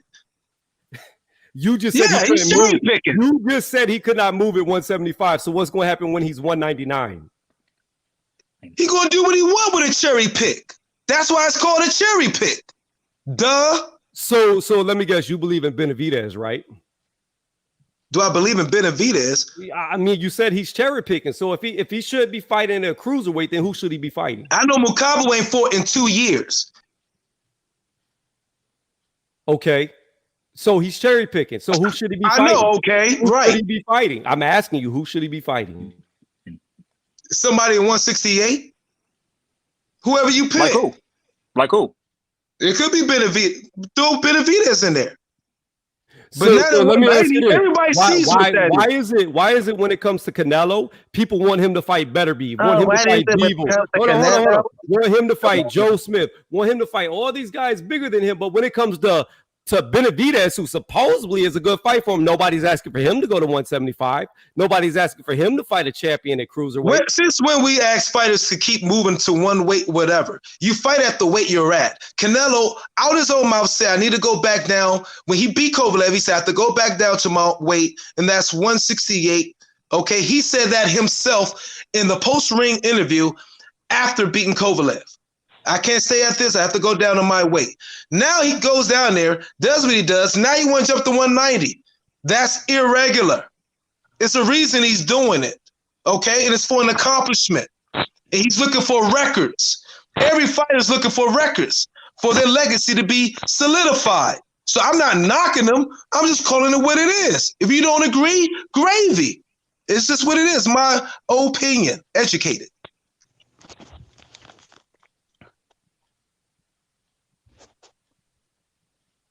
Go ahead. Sorry, I'm just dealing with something. Go ahead, go on. I just find it funny how my sister. So I just find it funny how Canelo makes all these big moves, but nobody else needs to make big moves. But Canelo needs to fight these other people that don't make big moves. You make a strategic big move. So why isn't Benavidez doing it? I think Benavidez is fighting. Why isn't he doing it? You acting like, okay, so you don't recognize the power Canelo has right now? You saying that Canelo, you think you're dealing with apples and apples when you're dealing with Canelo and Benavidez. Is that what you're saying? No, what I'm saying is okay. Then why are you asking the question? Why ain't Benavidez doing it? Could you let the man answer the question? No, hold on. But that's a rhetorical question he just asked. People asking Canelo or demanding that Canelo fight Charlo. However, Charlo said a million times he's not going to go up to 168. But then all of a sudden he says, I will go up to 168. Then his coach shuts it down and says, no, we're not going up there for 2 years. But yet these are the dudes that you want him to fight. I didn't say these are the dudes. I said Benavidez. I didn't say Charlo. You said Charlo. I'm saying Benavidez. Don't put words in my mouth. No. I gave another example of another fighter, but the example still remains the same. Why are these other dudes not fighting great fighters like Canelo? The fighters don't remain the same because Charlo's at 160 and Canelo ain't fought down there in a minute. So no, you're stretching it just to make a point, dude. He just fought at 168, and that's where Benavidez is at. Don't go down to 160 just to make a point. You make yourself look a little bit more valuable there. No, the point remains the same, that all these guys, you like Benavidez, other people say Charlo, other people say Andrade. I like to see Andrade personally, but the fact of the matter is you don't see these other guys who supposedly Canelo could fight doing the same moves Canelo's doing. Why is that? I'm not a big fan of Benavidez. I do know Benavidez lost his freaking belt on the scale, right? So he did not lose it in the ring.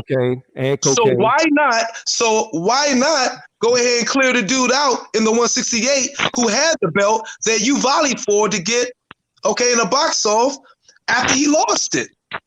That makes sense. In the division of 168 where he resigns at. Yeah, I'm reining it in anyway. Who cares? It's Canelo. Let's get back to the lightweights. So who would you guys have now that we've got all of these discrepancies? We're sure about Tank. We're not sure about Tank. We know his body. He knows his body. Everybody's contemplating and thinking about his body. Let's just think about the skills of this division. So who would you guys put in your top 10 lightweights? Let's go from knowing what we know now. Where we going? So numero uno is me, George Kambosos. That's the top. Like, let's do it as a group, kind of like, so we can kind of get like, okay. So you're saying Kambosos. But see, I refute that. I don't actually believe Kambosos is the top. Like he is, but skill wise he's not. But we're just doing it with cool, Shan. Stop making it more complex. He beat the man that beat the man. Yeah, I know, but he's just mad beatable though as well. Is he? Is he? I don't know about that. Yeah, he's Who are you talking about, Josh Taylor? No, we're talking about George Kambosos. George Kambosos. He's number one at the minute, but he's mad beatable. He is beatable. I don't know about that. Just because you're good doesn't mean you're not. Just because you're good doesn't mean you're not beatable. Oh no, lady. I don't know. Or just because you're beatable doesn't mean you're not good. Right. Both ways is correct. Let's get with it. I think Kambosos is pretty good. George Kambosos isn't the second coming of Jesus Christ. He's good, but he's mad beatable. He's only just entered the building. Like now everybody's like, oh, Kambosos is the best skill-wise. Skill-wise, he's good, but he's beatable. This is what I'm saying. So let's not get like clouded vision all of a sudden. All right, but we'll put Kambosos at number one. Who's at number two? Devin Haney. Agreed, same. Devin Haney. Devin H. Who's number three? Lomachenko. Yep, agree with that as well. So Devin is better than Loma with it. What's happening right now? Well, Devin. Well, no, I mean, Devin's got a belt and he's undefeated. Okay, yeah, got you. I'm just gonna. Yeah, that's what I was gonna say, AJ. So Loma and Devin Loma, then number 4. What to do with the flow? Teofimo Lopez, in my opinion. Tio. Agreed. Same thing. Yeah. I don't put Loma over Tio or Tank, but well, Tio beat Loma. You don't put Loma over Tio, or I don't put Loma over Tio nor Tank. Oh, I definitely put Loma over Tank. Loma beats Tank all day long. I can't put Loma over Tio because Tio beat it. How many weight classes did Tank avoid Loma? We gotta put I'm putting Tio at 3. Sorry, Loma's at 4. Because I think Tank can beat Tio. So Tank is up there 2 or 3 on my list. Yeah, but how are we putting Loma above Tio and Loma got beaten by Tio? How does that make sense? Right. Yeah, so I've just changed that around. We're dealing with sense. Tio will be 3. So number 1 is Kambosos, undefeated, disputed champ, but unified. Then we got 2, Devin Haney, WBC champ. Then we got 3, Teofimo Lopez, I would have thought, because he just lost, so he was the disputed champ. So when we put him at 3, and then Loma at 4 because Tio beat him. No, yay. I think you got on my list. I think you have everything correct. I guess you was gonna put Tank at 5. Loma is 5, and I put Tank at 2. So Kambosos, because he got the straps, so he earns that. So then I got Tank, then I got Haney, Tio, then Loma. I don't even have Tank in my top 5. Yeah, Tank's not even in my top 5. He's not in my top 5. That's fine. That's in mine. That's what. Yeah, I know. But this is AJ, why. Yeah, but this isn't a one where we're doing it where it's our personal preference. We've got to put it. AJ, yeah, we've got. Yeah, we've got. Yeah, what's up, Tony? You may feel like you may I feel disagree like with my number 5, but I'm gonna say it. Someone else. I'm gonna get people tilted. I would put Loma at 5 then, and Tank at 4 because Loma got 2 losses. Tank has 0. Yeah, Loma's also but way more Loma's world champion. Better. Yes. So resume. And he's a 3-division champion. He's a 3-division. Yeah, on top of it. No, Tank's a 3-division champion. He's still what, 15 and 2. Does that 140 Barrios belt really count when Josh Taylor's undisputed? He's still 15 and 2 to me. Loma. When Loma went and became divisional champions, he didn't go for baby belts. He went for the real belts. Yeah, the big boy belts. Yeah, sorry, I can't put Tank over Loma. Hey. I can't. Mate, Tank is only one division. Meaning, favorite. We're not doing favorite top 10. We're doing like really who should be where they should be. Now that we've seen fights happen, so Tank in the grand scheme of things going above Loma is just ridiculous. All right. They both are leaders and they got to fight. I think it'd be a very interesting fight. No, I'm not saying that people underestimate Tank. Well, for me, you need to have been at 135 for a while. You guys keep chopping it up, please. Something just quickly. Please just take over the reins, you guys. Give me 5 minutes. Go ahead. Yep. Mm-hmm. For me, you would have to have been at 135 for a while, and Tank hasn't really campaigned there. You only had two long fights enough, there. and neither has really Loma when you think about it. Loma, he's had a few fights there. Yeah. Boy, I mean, more than Tank. More than Tank. Better Luke wins Campbell, too. So. Linares, Pedraza. Pedraza beat him for his belt as well. Ryan Garcia, Campbell. Yeah, well, you know what? Let's go ahead and segue into that. My number 5 in front of Tank would be Ryan Garcia. Okay. You know, this is bugging now. Well, tell the little short dude to fight somebody and see what happens. But won't you say that to Ryan? Isn't Ryan doing the same thing? God damn. Hey, at least he stepped up and Who's fought Ryan somebody in that weight class. At least he fought Luke Campbell, who his Tank fought at that weight class. Yes. Oh my God. At least we could say Ryan at least had one step-up fight. That's still one more than Tank.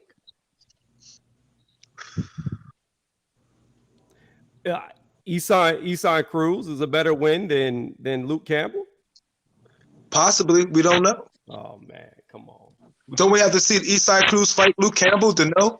Everything we're saying is speculation. Luke Campbell's retired, so that won't happen. So it's complete speculation. Luke Campbell was also an Olympian, and Luke Campbell never lost to a cab driver. Gold medalist, like Isan gold medalist as well. So Isan Cruz is a cab driver now. I did not say that. I said Luke Campbell never lost to a cab driver in Mexico like Isan Cruz did. That cab driver maybe could fight. Bruh, the dude had, oh my gosh, I had to pull up the record of the guy that beat him. But you also just say it was early in his career. Right, but whenever Luke Campbell was early in his career, he didn't take no L's. Okay. I'm just saying, like, I'm sorry, Isan Cruz is not a better win than Luke Campbell. So, again, everybody can disagree with me. AJ, you haven't said yours. Lisa, you haven't said yours. But my number 5 would be Ryan Garcia. Yeah. I just got a top 4 at the moment because I'm brainstorming because there's other lightweights. There's Richard Comey's in there. He's working his way back up. He's been a former world champion as well. Decent wins. And so I really got to take a look at the list and kind of rearrange. But that's my top 4, though, off the bat. I mean, the same as Tony's. So. Mm-hmm. Kind of a scramble with the top 5 would be. So, yeah. Lisa, what you think about Ryan? He last to me. That's just my opinion. But I mean, if you go, first of all, it's this division is really hard to really. It's very stacked. Well, no, but let me say what I need to say. It's stacked, but they ain't fighting each other. The only one in that division that really did, I mean, well, you had Tio because he fought Loma, and then he fought what's his name, Nakatani, and he beat Comey. Okay, and he beat some other people. But nobody's really mixed it up to really say, like, determine who's really the best. Like right now, we know as far as accolades, right now, Campos is the man because he just beat the man, which was Tio, who beat Loma. He's got all the straps. Yeah, he got the straps. Right. So I got to give him that. Anyway. That's why it's hard to argue that. But I think I know we hard on the fighters, but the business is what. But you can't call these guys the 4 kings. The 4 kings all fought each other. Yeah, you can't. I don't agree with that. Huh? No, I don't agree with that either. Like calling them the 4 kings. So yeah, right. But 2 of those 4 kings didn't fight each other till one was at the end of his road, and the other one was still just 30 years old. And that's Sugar Ray Leonard and Marvin Hagler. And Sugar Ray Leonard maneuvered that. He held that fight off for 7 years. Yeah, but irregardless, they fought each other. Huh? Irregardless, they fought each other. They're saying these guys are the 4 kings. They're comparing them to them just as but they all mixed it up, is what I'm trying to say. Right, but I'm just saying that they're all not going to, as the idealists and all of us right now, we all idealists. I'm just trying to get at a real standpoint. They're not going to fight until they make their profiles big enough to make them do that. And it's unfortunately that's where the sport of boxing is at today. You know what I mean? They wait for the profiles of each fighter, those 4 or 5 profiles are big enough so they could cash in on those fights. So that's really what's holding them up. You know what I mean? And I just used the Sugar Ray Leonard, the Marvin Hagler example because we wanted to see that fight. It reminds us, the Sugar Ray Leonard and Marvin Hagler the same as Pacquiao and Floyd Mayweather. We wanted to see it 6 years before it actually happened. That's my point. Okay. Yeah. Because Marvin was, 36 when they fought? Sorry, say what? He was what? How old was Marvin when he fought Sugar Ray Leonard? He was 36 and Ray was 30. No, he wasn't that old. He was 32. 34? 32. He was 32? Okay. 32, yeah. Well, that's good then. Well. Yeah. Retired right after that, but he was 32, early 30s. So, yeah. Are you sure? Positive. Yeah, I mean, you know, yeah. It's just like, you know, we want to see the guys mix it up. That's all. We want to see Ryan fight Tank. So we want to see Byron, I'll just prove it for you. So Hagler was born in May of '54, and he fought Sugar Ray in let's see, in '87, and what was the month? April of '87. So he would have been turning 33 that year, and he had turned 33 yet, so he was 32. Gotcha. And Ray was in his last fight before that was Mugabe, correct? Yeah, he fought Mugabe before that, correct? Yeah. And my point, Ray put a mind game on him. I guess Ray Leonard knew that, but yeah, he was stalling. But the point I'm making, Hagler wanted that fight to happen 2 years prior to that. But Ray, no, I mean that's the thing. I mean, before Ray retired, yeah, he was like he believed that conference he went to was he was going to announce the fight, but then he announced he was retired instead. Right, he was playing them. So that's what I'm getting at. Yeah, that's boxing. We've seen that all through. Yeah, that happens. Yeah, mind games and all that stuff. Yeah. But we talking about now. We talking about these guys. The only ones that fought each other was T.O. And they didn't even put Loma in that 4 king category. He wasn't on that. No. So after he lost to T.O., he was exiled, more or less. So none of them fought each other at this point. If you're going by what they were saying with that article and now, if we flash back, if we flash forward, I don't know, 4 years or something like that, and they all fought each other, okay, maybe you can call them before, maybe it's a new era of 4 kings, maybe, but so. I think it's going to be about. Be honest with you, I think it's going to be about 2 or 3 years before we see him. Because how old is Loma now? Loma is 34. How old is Loma? 33. 33. He'll be 34 next February, I believe. So yeah, so he's 33 now. Yeah, he's getting up there now. Yeah. So he's coming up in 2 months. Yeah, yep, he is. He's getting older. Yeah, but that's what they do. They age you out. This Comey fight is going to be good. I'm looking forward to that though. So he's going to beat Comey. I got Loma stopping him late. So.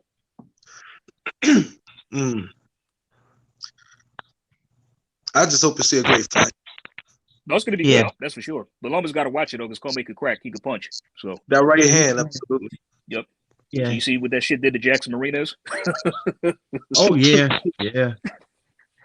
Poor guy. It's like he just walked right in. He just walked right up and bam, just fuck.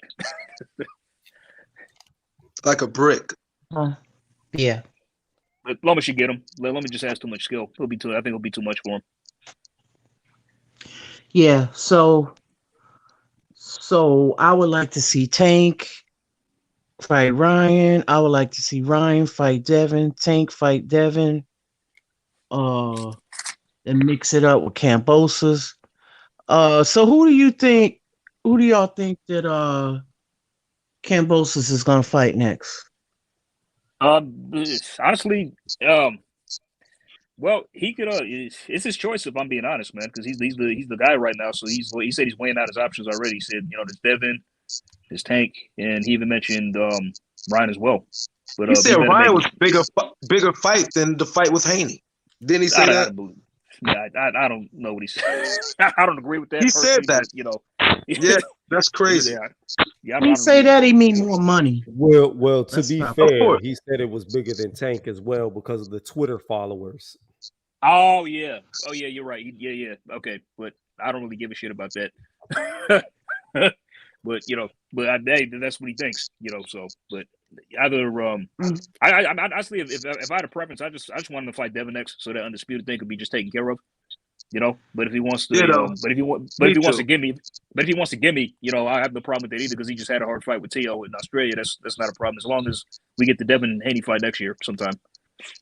I don't think he's gonna give it to Haney though, because I've heard him out his mouth saying I'm undisputed. Yeah, he's buying into undisputed. Hey guys, sorry. I've heard him say Everything in all those interviews he did over the weekend. I've heard him say, "Well, I'm undisputed. I'm the number one man. I got all the straps."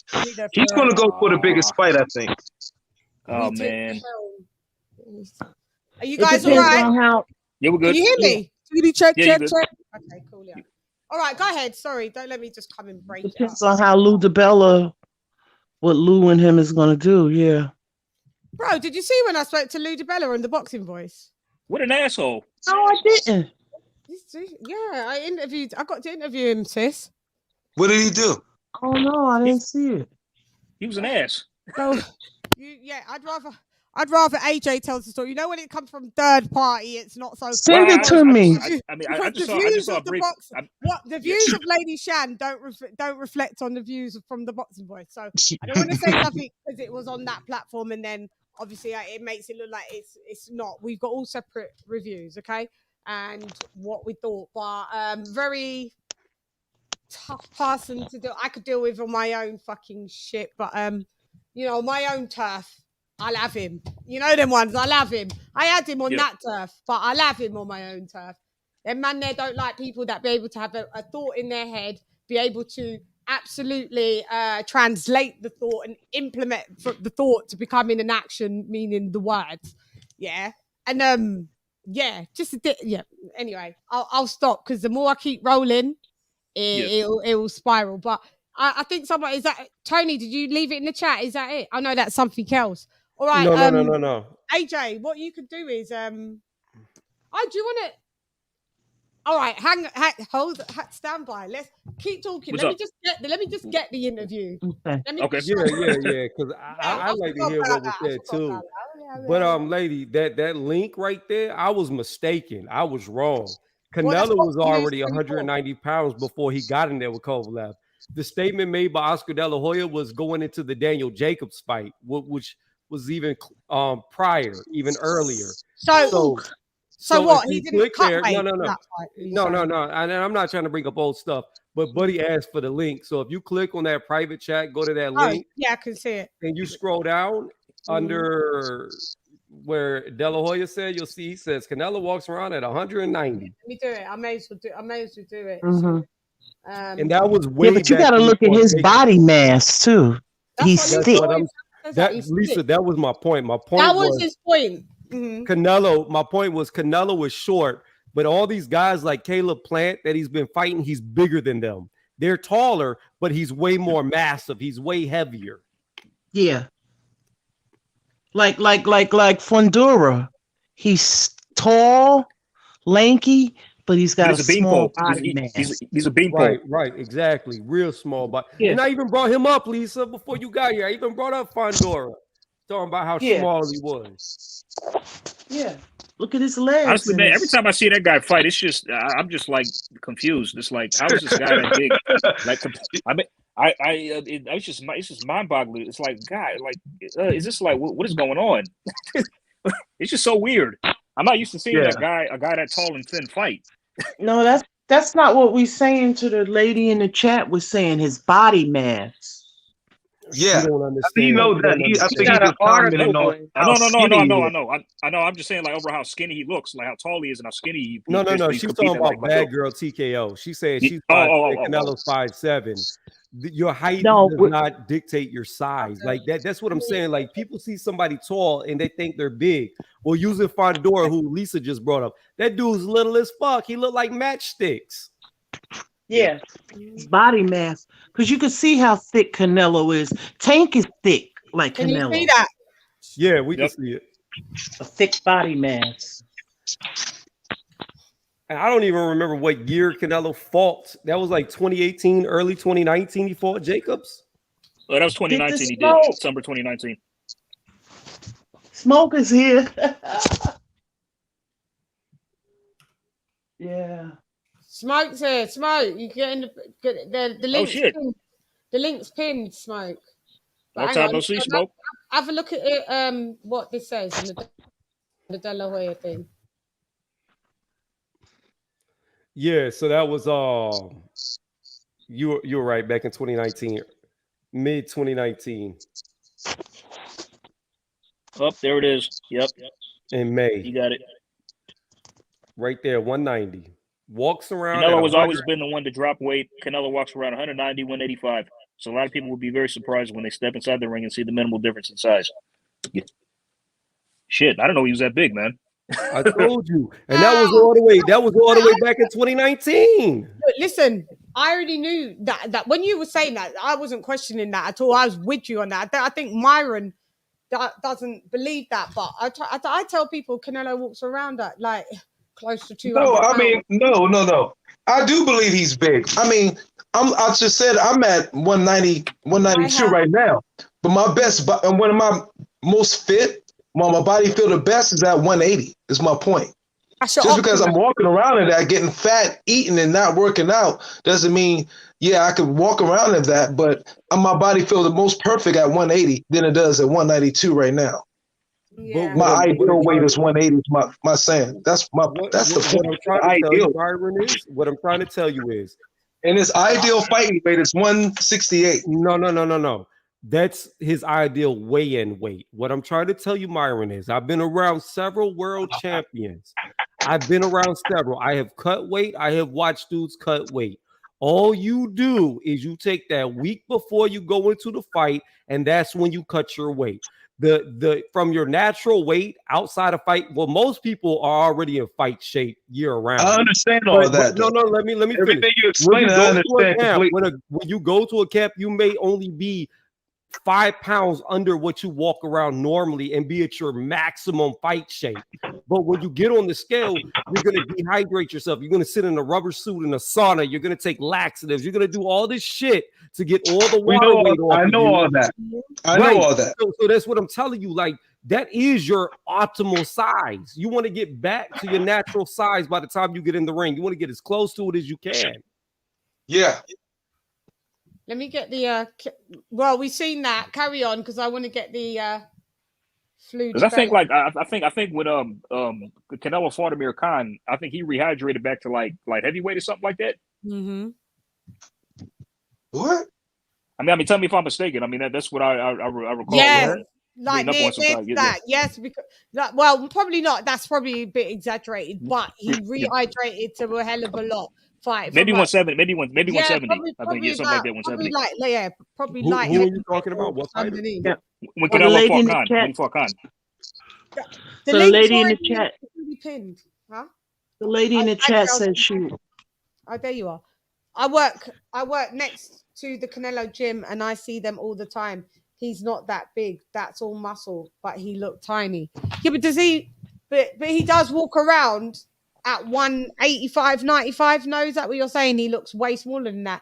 And are you seeing him at fight in camp weight, or are you seeing just on a day-to-day, no fight in between a fight weight? Matter of fact, I mean, let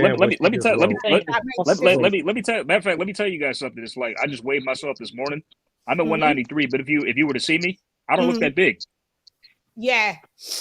I look small when you see me, but I weigh 193. That's right. I'll give you an example, AJ. Wait. Yo, I could jump on camera right now. Like, I'm dried up. I feel teeny. I'm 215 right now, and I've lost over 15 pounds in the last 6 days. And I feel teeny at 215. What's that?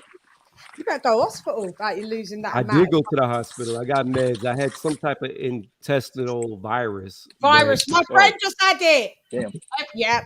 Yeah.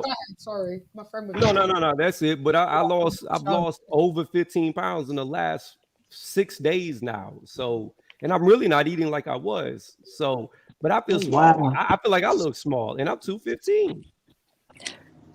How tall are you? Yeah, how tall are you actually? 5'11". 5'10". That means 5'9". Well, dude, you need to come down a bit, bro. What? I need to come down. He's in shape. I mean, it'd be healthier for you. You know what I'm saying? No. Let me tell you something, Myron. I'm in my best shape when I'm ripped to the bone at 235. At 5'11". At 5'11". I run faster. That's your natural weight, right? Yeah. Well, yeah. 235 is my optimal weight. Where if I'm running a 40-yard dash, I'll be faster at 235 than I will be at 190 pounds. If I'm jumping, I'll jump higher. If I'm lifting weights, of course, I'm going to move more because I got more mass. If I'm throwing punches, I'll be faster at 235.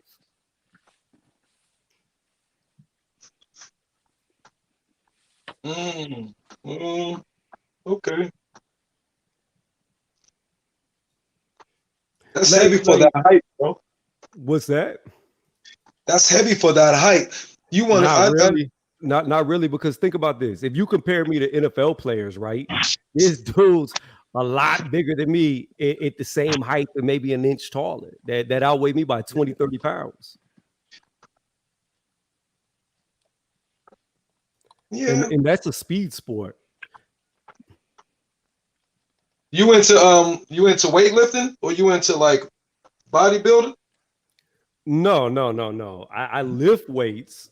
And the way that I look is just a byproduct of me lifting weights. I'm not trying to walk across the stage in a Speedo. I ain't into that type of shit.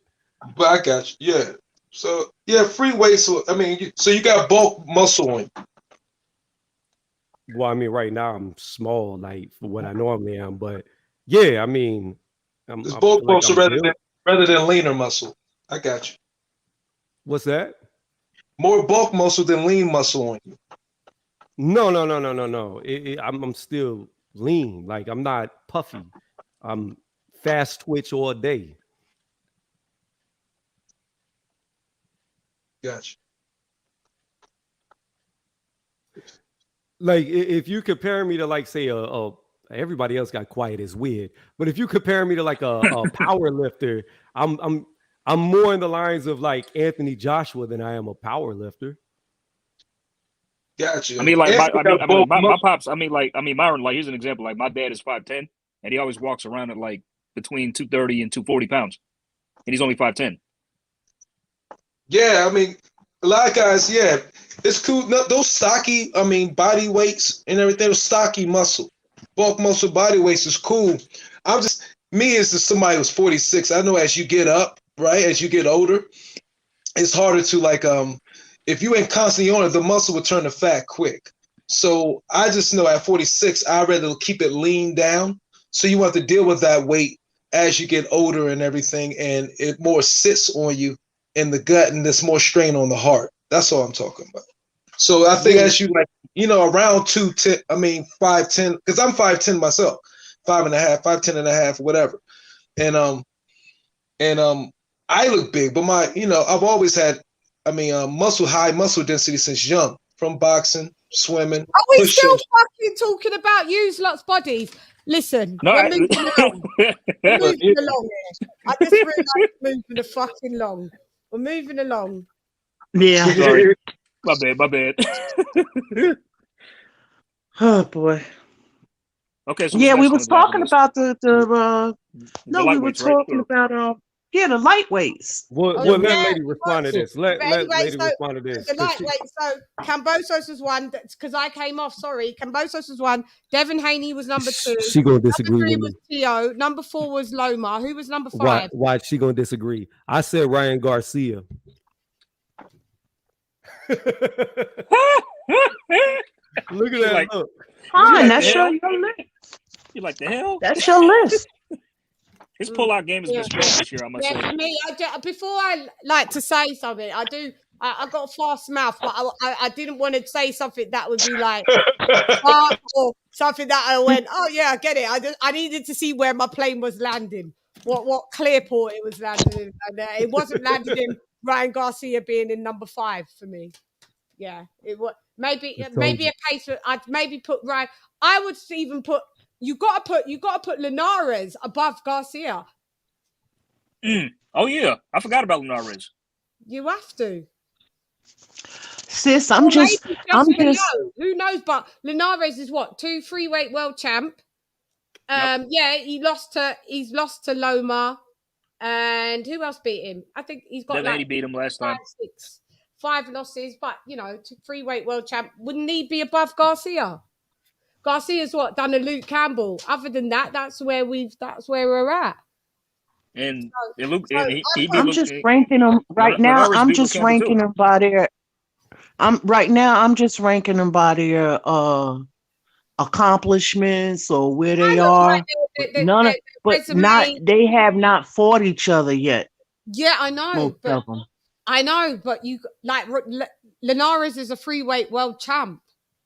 Like Ryan Garcia, even though he's a free-weight world champ, he's got some losses. Cool, but you're a free-weight. Everything's about context. Ryan Garcia's biggest win and what he's done is Luke Campbell. He can't go above Linares. Linares is on his way out, though, hun. Doesn't matter. He still can't go above him. See, we would have to compare a lot of criteria like competition faced, Ryan Garcia's accomplishments, all that stuff. Stop fighting on Instagram, like we keep saying, and actually step into a boxing ring and leave his phone down by the side so he can't keep tweeting shit that he's got no intention of doing. Ryan Garcia is not an active boxer. On his box recs, it should say inactive. I'm not considering I'm not considering top nothing until he fucking... Can I propose something right quick? Yeah. Do you guys think that he should fight Jojo Diaz next for a comeback fight? No. Change that. That was supposed to happen, wasn't it?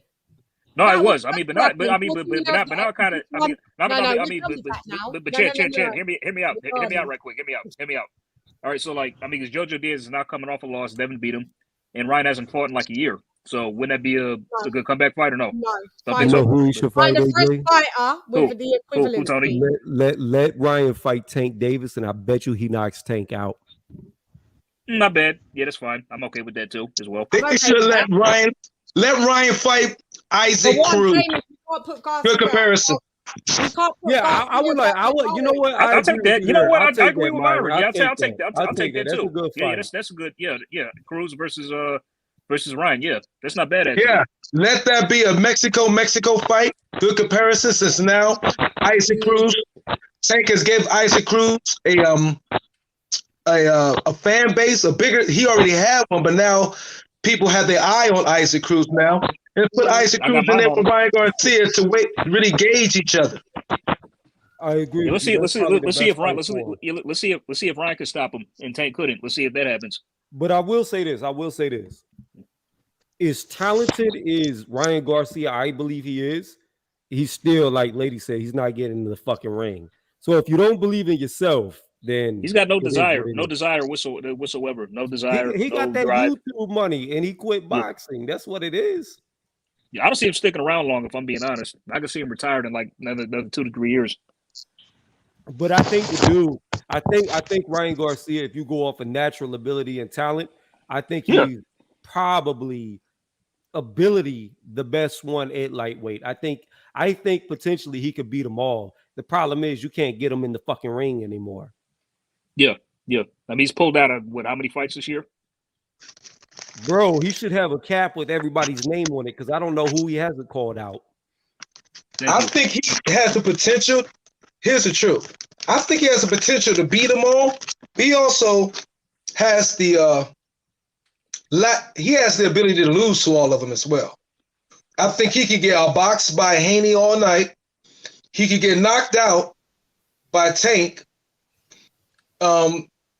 Even with Tio can probably get him out of there, but that would be a good fight. And Lomo. I mean, the thing is, it's maybe a toss-up with Ryan Garcia. We know he has an amazing left hook. I give him that. He had great reach and he's fast. But he has he's not as polished in certain areas as all those, and he got quicksand feet.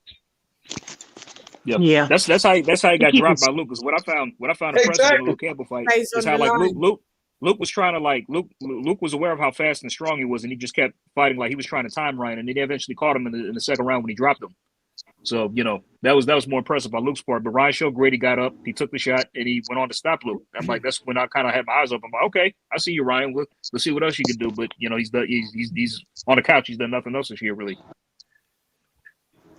Yeah, he got a beautiful check left hook, but his feet, you know, he got to work on his foot placement. I mean, foot movement and footwork and everything. And everyone's like, oh, he's young, got time to learn. But you know, when it was Devin Haney and he was the first one to jump on fucking line and talk about, oh, you this and that. That's why I give Ryan no time of Queen Ryan Garcia. Yeah. And now I mean, he got some pop. He got pop and everything. He got pop, but he just he got pop, but he just you know, gotta he's done no work to be conversed about. He ain't done nothing, so I'm not bringing him in these conversations. We've seen Devin Haney fight 3 back-to-back champions now, or whatever. But since Ryan Garcia's taken his hiatus, Devin Haney's fought twice. Do you know what I mean? He's fought twice. We've seen Tank fight twice. Barrios, then this geezer. Whatever you think about the level of competitions, neither here or there. Just talking about the activity. They fought twice. Do you understand? Tiafimo, a bit drawn out, but like this is what you're seeing. The ones that are inactive, there's prices and that they have to pay. So what I'm saying is Ryan Garcia could shut his mouth at the minute because he's done nothing. At least these other fighters have been fighting. We're not keeping you in conversations by default. Like, I'm not 14 years old and care about your Instagram account. I really don't. So we're moving along. I don't understand why we're spending any more I just want to say, I ain't going to say no more about Ryan. I'm going to say this to your Lady Chann. Queen Ryan is going to end up knocking them all out with a limp wrist. Watch. We'll see it when that limp wrist activates. When it I could be a superhero in my head, but if I implemented it, I ain't shit. So at the end of the day, you could be what you want in your head and say with your limp thing and all of that. Let's see it. Let's see it. We can all talk ourselves up a good old talk in our head. I'm fucking Tyra Banks in my head in her heyday. But the fact is, in reality is, I'm not. So unless I make it look like I am or on that even, but you still Chung Lee, right? You have to implement your plan or your thoughts. So we don't care what you think. But you still Chung Lee, right? He ain't done it. But you're still Chung Lee, right? I'm Chung Lee still. She's the black Chung Lee. I am. I'm holding. Yo, that's the best intro on all of YouTube. That's what I said. Best intro. What? Oh, what, my one? Yeah, your intro is the best on all of YouTube. Period. Yeah, thank you. Shouts out to Art God, my graphic designer. He's amazing. Like, thank you so much. Yeah, he just knows what to do for the girl and not the up and about. It took about 3 days, but he learned how to do like some bits of animation. There's some other things that are coming up that he actually stumbled upon, like trying to do something for me, and we come up with something totally like, whoa, like, so don't worry, New Year, I'll show it to you. We got to get it down to fine art. It's sick. But thank you though, Tony, for that compliment. I like it. I like the intro myself. So yes, I am Chung Lee. Chan Lee. I always said this is how Chun Li would. Lady Chann is how Chun Li would look if she was black. Yeah, I think so. Yeah, yeah, hold on to that one. That's the one I can hold on. Anything else, it's just the fault. So Ryan Garcia, mate, we're gonna have to see you do some stuff. Who have you got after him then? Is Linares in there at all? My Venezuelan compadre, mi hermano. For me, I have number 6, Tank. Number 6, Tank. What about y'all? Who's y'all 6? Who was 5 again? Did we just sorry? Well, I said Ryan for me, but all y'all disagree. No, we have to have Linares. No, Linares wouldn't be. So would you put Tank at 5? Who goes at 5? Not Ryan Garcia. Tank goes at 5. Or Linares. Linares is down a bit. You gotta put Tank at 5 at least. This is retarded. It's not. For real? Gotcha. No, that's because you like Tank. And no, I don't like. I'm not a big fan of Tank. Y'all think that I'm talking in favor of him? I'm a big fan. I've never been a big fan of Tank. I'm mad that he ain't fought Gary Russell Jr. yet. I want that fight to happen. So Gary's full of himself. Gonna get to 10. fuck doing 10 then. No, Come he's on, not. all right, let's just put Tank at 5. Let's just put Garcia at 6. Yep, and then maybe Linares. I want to see where it goes down. Linares 7 or any what? Gamboa. I mean, Byron, did you believe that Gary was going to go up to welterweight to fight Bud? Answer the question. We need to. No, I was fine, but but Gary can beat everybody at 135 if you be honest. Order in the court. Sorry. This is the British UK court. This is how we call it. Order in the court. Right. So I would say 7, JoJo. Lightweight. Who would you JoJo. I would say JoJo before Linares. Oh yeah. It's not bad. Yeah. Oh yeah, JoJo. He's in the mix. Yeah. That's not bad. About him. See how quick you can forget. The Fortuna one. That was a good win. That was a good fight. Javier Fortuna. That was a good win. I'd say Fortuna's up there. Fortuna at 6. Fortuna at 6 and not Garcia. So, are you sure? Because we got Tank at 5, Garcia. I don't care about the pretty girl. Like Tank said. No, Garcia would be at 6. Luke Campbell, undefeated. Yeah, he's retired now. Luke's retired now, so should we count him? Yeah, he's retired now, but I mean, Ryan retired him. No, I just don't think. So I don't know. I don't know. What about Richard? What about Richard Comey? Oh yeah, we forgot about Comey. What about Nakatani? This is what I'm saying. We've got number 8. We've got number 8, 9, and 10. So who would be at 8 after Jojo Diaz at 7? I would say your boy Linares for me. Linares. Then I would have Fortuna, and I think that just would leave 10 for me. And I don't know who 10 would be. And who would you guys be? Linares? I don't think Nakatani belongs in 135 no more. It's too small for him. He's been weight training the last few fights. Yeah, I wouldn't put it. I wouldn't top 15, but maybe not top 10. Maybe just slides out. But could be, and it's a good win. No, he could be in the top. He could be at number 10. You know who I would put number 10? For me personally, I would do Linares, Fortuna, and then I would put Isan Cruz in number 10, and then see what he does in his next fight. Really? Yeah, I hope he gets a big fight after this. I really do. I mean, he could just be that good. I don't know. Like it may not. Actually, in hindsight, I did see one fight. He fought Diego Magdaleno, and he fucked him up in a round. Just blew him away completely. I mean, he might be that guy. I don't know. I've never seen him fight before the Tank fight, and I personally thought he beat Tank. So I would say he deserves to be in the top 10. Yeah. After that showing, yeah, I'd say so. So because he took Tank 12 rounds. You know what I mean? How many knockouts in a row has Tank had? Damn, shit, a lot. He went the distance once. That was a 6-rounder, and like, what is shit? Let me look that up. Stand by. Yeah, because I know he's been on a long knockout streak. So Cruz also ended that streak. Yeah, so Cruz, he snapped that. Okay, so let me see. 1, 2, 3, 4. 1, 2, 3, 4, 5, 6, 7, 8, 9, 10, 11, 12, 13, 14, 15, 16. 16. So he stopped a 16 knockout streak. I say that deserves top 10. Yeah, I'd say so. 100%. 100%. Agreed. That definitely deserves top 10 stuff.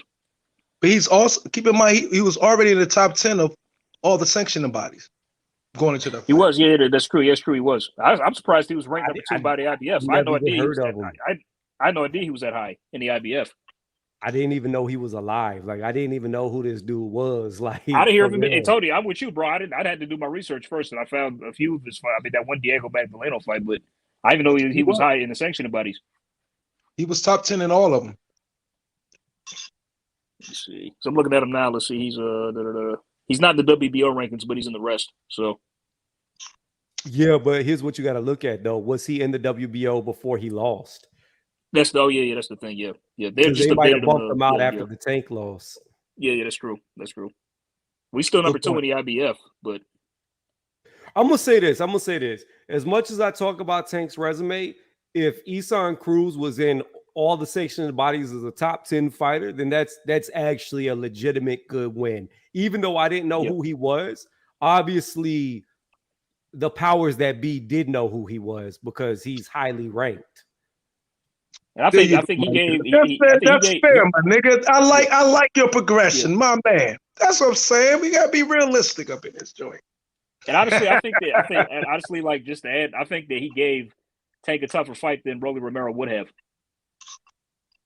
I think Rolly would have got knocked out. I don't believe in Rolly. I don't either. The dude's a clown, man. But you know what? I would say this, AJ. I would say this. Rolly is like a special type of stupid that he may not be able to feel pain. Like this motherfucker might be knocked out on his feet and still awake, which doesn't even make sense. No, I get you. I hear what you mean. Yeah, that's what you mean. Yeah. All right. Anyway, fuck the lightweights because we spent too long on this shit, man. As well, they're getting on my nerves. What was the next part of the They topic? need to get in the ring and fight each other. They don't even get in the ring and fight. I think that was LadyChann. Let's talk about how many chickens and goats that Tundi had to sacrifice to get his boy Yard to win this fight, so he kept his job. Order in the court. That is my point. Lions in the camp. Tunde Ajay slander will be accepted. Hey, LadyChann, did you hear Tunde? Hold up, did you hear? Goddamn where? But hold on, did you hear Tunde in the pre-fight press conference? Proceed with I called Frank Aaron and cried. Said, that is not us. That is not who we are. Did y'all hear that shit? I was like, Tunde over here got on his goddamn knees for Frank Warren. He said that in a pre-fight press conference. He said, I called him and cried. I was like, oh shit. Okay. This is going to be When low. y'all finish that, I got a question. When y'all finish talking about Tunde. Yeah. Go ahead. Because I had that. What? Go on, Lisa. What happened with the Tommy Fury and Jake Paul? What happened there? Oh, Tommy pulled out. What he said, Broken rib injury and chest or something. So yeah. What happened? He's got. What has he got, guys? He's a Fury. He's a fighting man. Rib. Tommy Fury's a fighting man. He'll fight anybody but a Jake Paul. And he's got a chest infection. Yeah. I can't. You can't write this shit in a book. I told you about the no knockout clause. I told you not about all of this. No, I mean, hey, he's been taking notes. He's been taking notes from Tyson. Bro, pulling out of fights. I see other content creators. When that story came out, there was a rumbles in the wind when Clarissa Shields was talking about this no knockout clause, and we didn't hear anything about anything. Then I got a good source, and the source told me that this does exist with the Pauls, with Logan and Jake, with Logan and Jake, and when I started to say it, everyone's like, "Oh, shut up! I don't believe it." Talking about, you Americans, you don't know what you talking about, Chad. And I'm like, yo, listen, my source is quite. No, it's this, it's that. Now, anyway, I see all the content, certain content creators that are out in the fields that are speaking to them at presses. They're asking, yo, this no knockout clause, and even Jake Paul, and even Tommy Fury bringing it up himself in multiple times in the Seconds Out interview or whatever, bruv. It was catching wind. Trust me, it was catching wind. They just thought, just fuck this fight. And now you're going back to Tyron Woodley, who does adhere to the knockout clause because I don't believe he's going to take the fight. Tyrone Woodley's going to take the fight. AJ. Tyrone Woodley's an ass. Tyrone tried to knock out Jake Paul. I watched him try to knock his ass out. So I don't. Look. Sources are sources, but I don't believe it. I don't believe it. He took his foot off the. Man, he kissed the ring. Well, he's going to fight him again. I guess we'll see. I rewatched that fight just like a week ago. I've seen him hit. You got to understand. I saw him hit Jake cleanly, hard. That one shot right there, because nobody knows what type of chin Jake Paul has. That shot that he caught him with that knocked him against the ropes could have put him out. Mm-hmm. I don't believe it. I don't believe it. I just think I think Jake Paul can fight. I think he can fight. My eyes tell me he can fight. Now the brother Logan, he's trash, but Jake, I think he can fight. I know, hey, Tony. I was picking him. He was going to beat Tommy Fury. I was picking him to win. I was picking him to win. He was going to beat Tommy Fury. Oh, I was picking him to knock him out. That he was going to do. No, Tommy Fury was going to beat him. I mean, Jake Paul was going to beat Tommy Fury. Yeah, that's how I had it. But Tommy Fury wasn't going to be able to knock him out. It's all bro, I'm not saying no more. Just like it comes out, innit? Bold, you've joined us slightly late. What's up, Bold? Hey, what's going on? How you doing? Understanding. What's going on? What's up, Bold? I'll be right back. What's happening? What do you think about all of this drama-rama? Let's just quickly touch the bases with you, just quickly. So did you watch the Anthony Yard fight and then Lyndon Arthur? Yay or nay? If not, we move on. No, I didn't watch that. Okay, cool. Move on. Did you watch Haney versus why has he just come out my head? Hey, Diaz. Yeah, I watched that one. All right, thoughts and opinions. What do you think? I mean, I thought Haney. It wasn't the most exciting fight, but I thought Haney, did enough to actually win the fight. I mean, he definitely. I just wish he utilized his jab a lot more, and he needs to work. He needs to tighten up on his defense because he was getting hit with some stuff. And if JoJo, yeah, I think if JoJo was why was you watching? No. His defense. His defense was like he needed to tighten that defense up. Yeah, that left hook was catching him. Yeah, but I just think he's like that because you know what? Because he probably hasn't had to be that much defensively sound because of he fights at range, and that's how. Plus JoJo's a southpaw as well.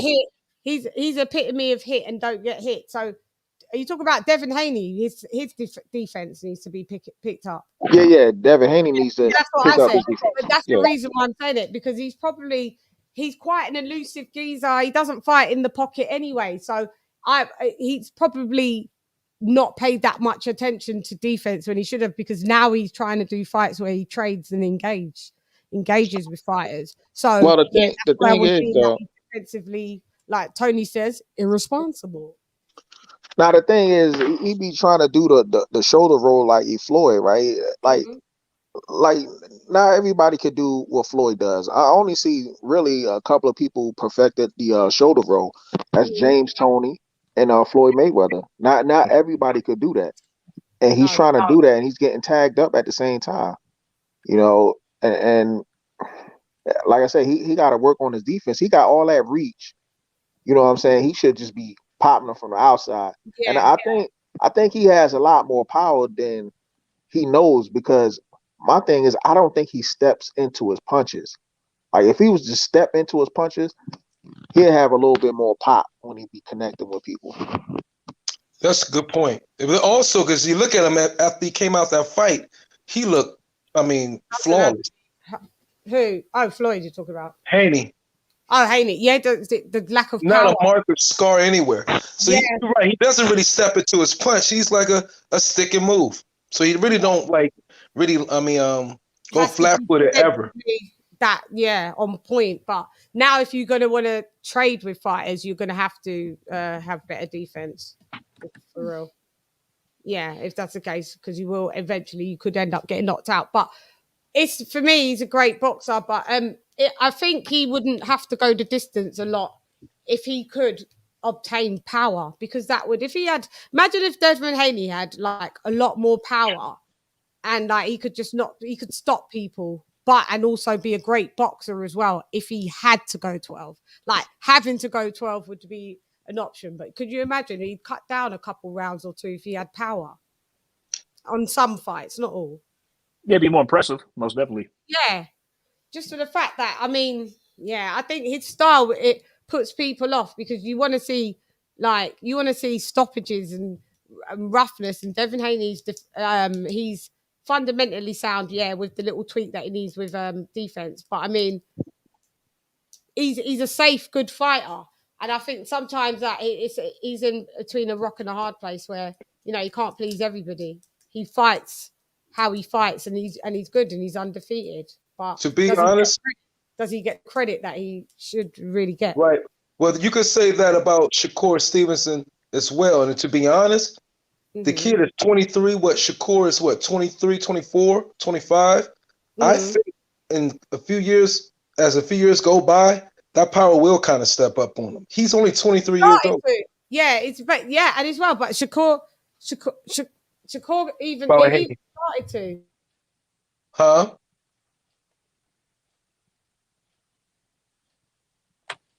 What happened? What would she say? Hello? Where'd she go? Did she change you there? On mute. Oh snap! But it tuned down for a bit. Yeah, go on. Okay. Sorry, I was just saying. Yeah, if he could just no Shakur. You saying Shakur? Shakur is the same, but Shakur, we've seen a difference between the Nakathila fight that was a snooze fest, but technically perfect, near enough, and then to what we saw him with Herring, and it was a total different monster. It looked like he got some of his man strength and kicked in. So it's made him now more of an interesting fighter to watch. Whereas Devin Haney, because what I'm saying is he can't get stoppages as such, like, you know, of what that was impressive of what Shakur just did. What Shakur fight? It's kind of like a double-edged sword for him. Like, he's a good boxer, but does he get the dues that he deserves because he doesn't have power? If he was more, I think if he was more offensive minded, we would see the power. But I mean, Haney is defense first and create the offense off the defense. Nah. I agree with you in most of the fights, but whenever he fought Linares, he was trying to knock Linares out. He did everything he could to knock him out. And even he almost got knocked out. Even against this last fight with Jojo Diaz, he did everything he could to. I mean, he just came forward the whole time in both fights, and he's just I don't know. He's just not coming forward with Jojo Diaz. Jojo Diaz was coming forward. No, he was pushing Jojo back too. Yeah, but not most of the fight, I don't think. But I get you. It's just. I mean, do you think? I think maybe Devin needs to power. Do you think he needs to move up? No, I just think he wasn't born with power. I think he needs to. I don't say find a new trainer, but he needs to like step into his punches more. I guarantee if he was to go train at like something like the Crunk Gym, they would tell him like, "Yo, you need to step into your punches." Because remember, people used to say Tyson Fury ain't really had power, right? Oh yeah, you saw the difference when, you know, just between the first. I ain't saying Tyson Fury, he always had decent power, but you saw the difference when he fought Deontay Wilder between the first and second and third fights. Like he stepped into his punches, and it just rocked Wilder. Before he became a puncher in those fights. Yeah. I mean, that's actually good. If Devin was to go to the Crunk Gym, it'll probably turn him into a puncher. That's for sure. So I think he gonna get strong as he get older. Look at him right now. He's He's still big. young. He's still young. He is big at 135. Haney is big. He's long, lanky. You know, when he move up, you know, build his legs up more, things might change. But I think he defends it to a point because he is protecting his chin. Because Linares did rock him. He did, yeah. That's true. It was very visible. So, you know. Yeah, but do you know why Linares rocked him? He threw a hell of a combination. No. Because Haney was trying to be something he's not, a come forward knockout artist. Had he fought Linares on the back foot, he would have never got hurt. Okay, so that's the point. Well, that's the point we're saying. When he go to, that's the point. That's why I said earlier, he's defense first and create the offense off the defense. If he becomes offense first, he might be things might change for him. But we might see him get rocked more often. But I think he fights to protect his chin. Yeah, I agree with that. Yeah, right. And that's what I'm saying. That's what I'm saying. He's more safety. He's more safety first. Right. He's defense first and offense second. But that's what I'm saying, Myron. That's how he needs to be, because when we saw him switch it up completely, he damn near got himself floored. Well, I wouldn't have said floored. I think that's a bit of an exaggeration. He got buzzed. No, he was hurt. He was hurt bad. Yeah. There's people that I've seen Mayweather get hurt bad. I mean, literally, like when Linares did that, the round. Him, whether or not it's deemed. Can I finish, AJ? Sorry. Beat the brakes off at the end of the day, just because. No, it doesn't matter. Just because you get rocked, It's called boxing. Doesn't make you anything less or anything more. He didn't get dropped. Your number top 5, Ryan Garcia, got dropped by a pillow-fisted Brit. Yeah, but Lady Chan, let me say this real fast. Let me say this though. Let me say this in counter to that. Let me say this. I would rather, me personally, I would rather get knocked down by a flash knockdown and bounce right back up without being hurt than get unloaded on and hurt and not go down. He was hurt, bro. And still not get dropped. No. When Listen you're to what I'm getting dropped saying. by someone who's I would rather get dropped and not hurt than not get dropped and hurt. No, he was hurt, bro. You shouldn't have been getting. You see the way he fell? Now we're gonna move the goalpost. At least it was a flash knockdown. It better have been a flash knockdown because that wasn't a flash knockdown. He shouldn't even have got knocked down. He was clean on his ass. So I'm just saying. The same energy. That wasn't a flash knockdown, bro. The same energy. What I'm saying is, Devin was hurt badly. Pull that knockout up, Shan. Pull that knockout up. That wasn't no flash knockdown. Pull that knockout down. He was buzzed after that. Right back up. But he was buzzed, dude. His legs wasn't all the way there. He just got a fighting spirit, and he kept going, but he wasn't all the way back until maybe about a good 30 seconds or. And Campbell did not pounce on him. Campbell didn't pounce on him. Remember that. I remember Ryan got dropped. He bounced right back up to his feet, and he just played keep away from Campbell for the rest of the round, which is something smart. That's what you're supposed to do. That means he was hurt. That means he was hurt. No, it means you're being smart. I just remember Devin Haney not getting dropped. So, like, which looks bad? I remember Ryan Haney was hurt badly. Devin Haney, I remember him not getting dropped. So I'm going with Haney. Big up his chin because everybody tries to desecrate it. No, we keep it a trillion and we keep it real here. I remember Linares. It's all right sometimes when people want us to pick at a fighter that they're not so into. Once we do that, but once we pick out a fighter that they're into, we see it all change, goalposts change. No. I like Devin Haney. I like Devin Haney. He's the real WBC champion. And he's got his flaws. All I'm saying is, he's got his pros. Let me finish, Tony. He's got his pros and he's got his cons. But I'm telling you, weak chin is not one of his cons. So we can drop that narrative. It's just because he got buzzed or hurt. I've seen people that with the big old chins with their heads up in the air on the floor. Round 2. Yeah, that's what I see. All I know is he was hurt badly. I'm gonna put it like this. If Haney gets hurt like that against Tank, he's going nighty-night. Mm-hmm. Especially if he responds the way he did. Ryan Garcia can't head even anymore in the air. But look at the difference. LadyChann, look at the difference. Look at the difference in between the two. Ryan Garcia. A non-puncher, nearly 99. I got you. He got dropped. We know he got dropped. But when he got up to his feet, Ryan played keep away. He stayed away from Campbell, so Campbell couldn't do anything to take advantage of it. When Devin got hurt, he literally was walking in looking to clinch with his arms open, looking like he was looking for a hug, and Linares didn't take advantage of it, but he had no defense, and he was walking to Linares to clinch him. That is something that if he gets hurt against a Tank, that will cause him to get sparked. Bruh, did it work? Linares wasn't throwing punches the whole fight. Did it work? Who won? Yeah, it worked, but he was hurt. He was hurt. That's all we care about for that fight. I was hurt. I did something that it worked here. So it worked here. Doesn't mean it's going to work anywhere else. That's a survivor. It worked for him for that fight. For Linares. Tank will murder him if he does that when he's hurt. And don't hold their favorite fighters to the But the same thing will happen to Garcia if Tank hit. Yeah, Jed is in the background. Mate. Sorry. Yeah, but Myron, the difference I'm trying to tell you is if Tank hurts Garcia, right, Myron, we know Ryan's going to try to run from him. We know he's going to run and stay on the back foot, play keep away from Tank. What we saw from Devin is if he gets hurt, he's going to walk right into the fire. That's not how you respond. No, dude, that's you can't tell that just off that little. I don't even. That's not fair. That's not a fair, Well, JoJo hurt him a couple of times and he did the same thing. Great panel. Ryan went down and Haney didn't. Go ahead, go on, guys. JoJo, yeah, Tony, I'm not in it. Sorry, that JoJo hurt Devin a couple of times in their fight, and he did the same Yeah. response. He doesn't know how to respond when he's hurt. I don't remember JoJo hurting Devin.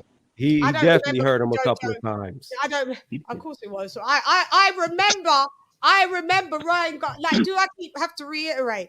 What I can remember is Ryan Garcia getting dropped. What I can't remember is Devin Haney getting dropped. And he fell with his arm behind his back. He felt awkward too. So could have broke his damn shoulder. The narrative is the no-fly zone here yet again, Tony. Like I'm not disputing that. All I'm saying is I'm looking at how they respond after it happened, and to me, Ryan responded better. You remember how Ryan fell? He fell with his arm folded behind his back. I got you.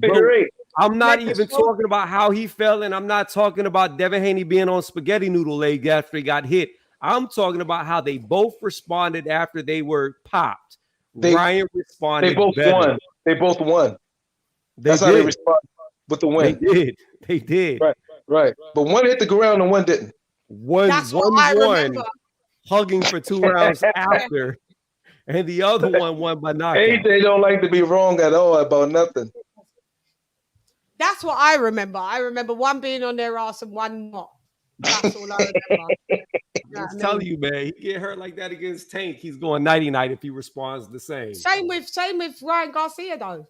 He responds like that, like he did that with Luke Campbell, and that was someone that running away. That was someone that couldn't even punch. Well, if you do that, Luke Campbell to. I mean, Ryan Garcia, do that to Tank and see if you don't. The thing is, and LadyChann, the thing is, so the whole argument is that Haney ran to and didn't run away. But the thing is, Haney had the opportunity to run away because he was still on his feet. Ryan Garcia couldn't run away because he was on his ass. On the floor. So what the fuck is the point? He was on the floor. So the tweet is, thank you, counterpunch. The point is, the fight doesn't stop there unless it stops there, and it didn't. How can you run when you're on your butt? On your back. Did he stay on his butt or his back?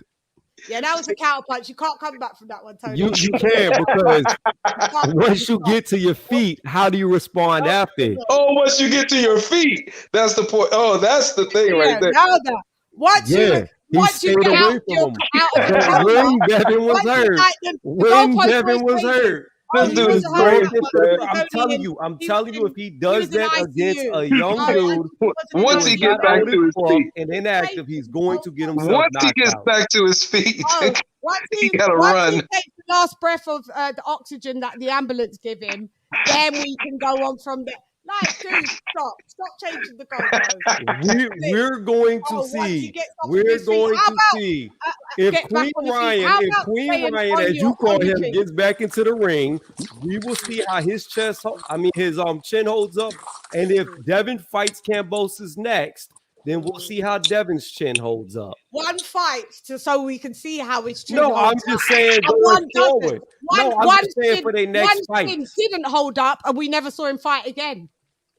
Hey, yeah, y'all awesome. Hey, I'm out for the night. LadyChann, peace to you, Queen. Yeah. Peace to the First Lady, Miss Bell. Tony, I think AJ, the new dude that came in, everybody, one love to all of y'all. Peace, Myron. Love you. It's hilarious. Tony, it's not one for the goose and one for the gander. You know that, Bill. We can't be changing goalposts. I liked Ryan Garcia as well, but we ain't seen him. We ain't seen him since he didn't hold up. Well, we've seen him. We've seen a lot on Instagram, on YouTube. But we want to see him in the ring, man, because the dude has got talent. I think he's got like 30 kids now. But he do, man. That's the thing. He needs to stop doing that. He's so young. You can't believe he's got all those baby mamas and everything. I couldn't believe it. Like, I was like, who got a lot of kids? Garcia. Oh, he does? I didn't even know that. He has 3. Oh, like different. I'm just saying, it's like, yeah, he's done his thing. Now you need to do your thing in the ring. Damn. Yeah. Everyone's silent.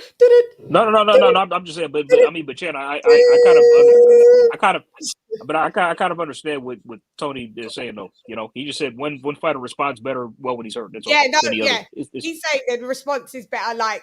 So the punch resistance is stronger in one person than another. No, I'm not saying that at all. Not punch resistance. No, that's not what I'm saying. What I'm saying that comes on the chin. Your punch, how you react to shots. That is to do with punch resistance. It is. Well, it does, but that's not what I'm... Yeah, but go ahead. But that's not my point. Which one has better punch resistance? All I'm saying is Ryan Garcia was more defensively sound after he was dropped than Devin Haney was. Devin Haney was walking in with no punches to come into the clinches. He had his hands low by his waist with them out. Literally, there was a point in, I think, the 11th round where he just ran forward with his arms out and hugged Linares. What I'm saying is that is not a good response to being hurt. Not. But yeah, all I'm saying is I think people need to still cut him some slack. Like I give his props. He survived the fight. You know, he won. Props, mate. We're all quick to critique him. You know, his power is not all there, but you know, but we offer a balance. Maybe certain different fighters get their man strength at a different time. So you know, so we're trying to counter, so it's not all negative. I feel that if we're saying all these things, we just have to keep the same energy with everyone across the board. I think Devin Haney is, and you give the dude props. Yeah, did he get buzzed in a fight? Yeah, he did. If he applied that same tactic somewhere else, would it have got him in trouble? Maybe, but maybe not. But what I'm saying is, for that time, that got him the win. And you have to respect what got him the way that he won, because he still fucking won. It ain't a Tank and Isaac Cruz. It ain't a Tank and Isaac Cruz close fight. Oh, really? Tank lost. It ain't that. So you got to give Devin Haney the fucking credit, because he won still convincingly of both fights. No matter what. No, I agree with you. He did. I'm not trying to take away from Devin, because earlier I told you he's my number 2 lightweight, and I consider him the real WBC champion. I don't give a fuck about a make-believe creator belt franchise. I don't care about that. It's not real. It doesn't exist. Like Devin said, Devin already said that if he beats George Kambosos, he's throwing that belt in the trash can. He's throwing that belt in the trash. He said he wasn't winning any franchise. But my point is for him going forward, be what you are, know who you are. Kind of like I said about Anthony Joshua. Don't do what other people want you to do. Don't go searching for the knockout if you're not a knockout artist. Beat these dudes from range and make them look stupid. This is what, Lisa, didn't I say this to, I think I said it, or maybe I said it in the group, and I said, listen, like, sometimes these fighters don't need to listen to us, or maybe I said it on the show, because we're not the ones in the ring. Like, don't change what, if you're not a knockout, I said it to Bill. I said it to Devin Haney's dad. I said, listen, because he was saying, we can get the knockout. I said, you said that about Linares. And he went, no, I can't remember us saying that we was going to knock Linares. So I said, do what I do, Bill. And you said it. And he was like, all right, cool. He had to realize, like, yeah, I did say it. Now you're saying it again. Now you're putting pressure. You're putting pressure on your kid. Like, your kid can win without knocking out. You know your kid's not a knockout artist. So why put that undue pressure on him to say, oh, we're going to get the knockout? He's not a knockout artist.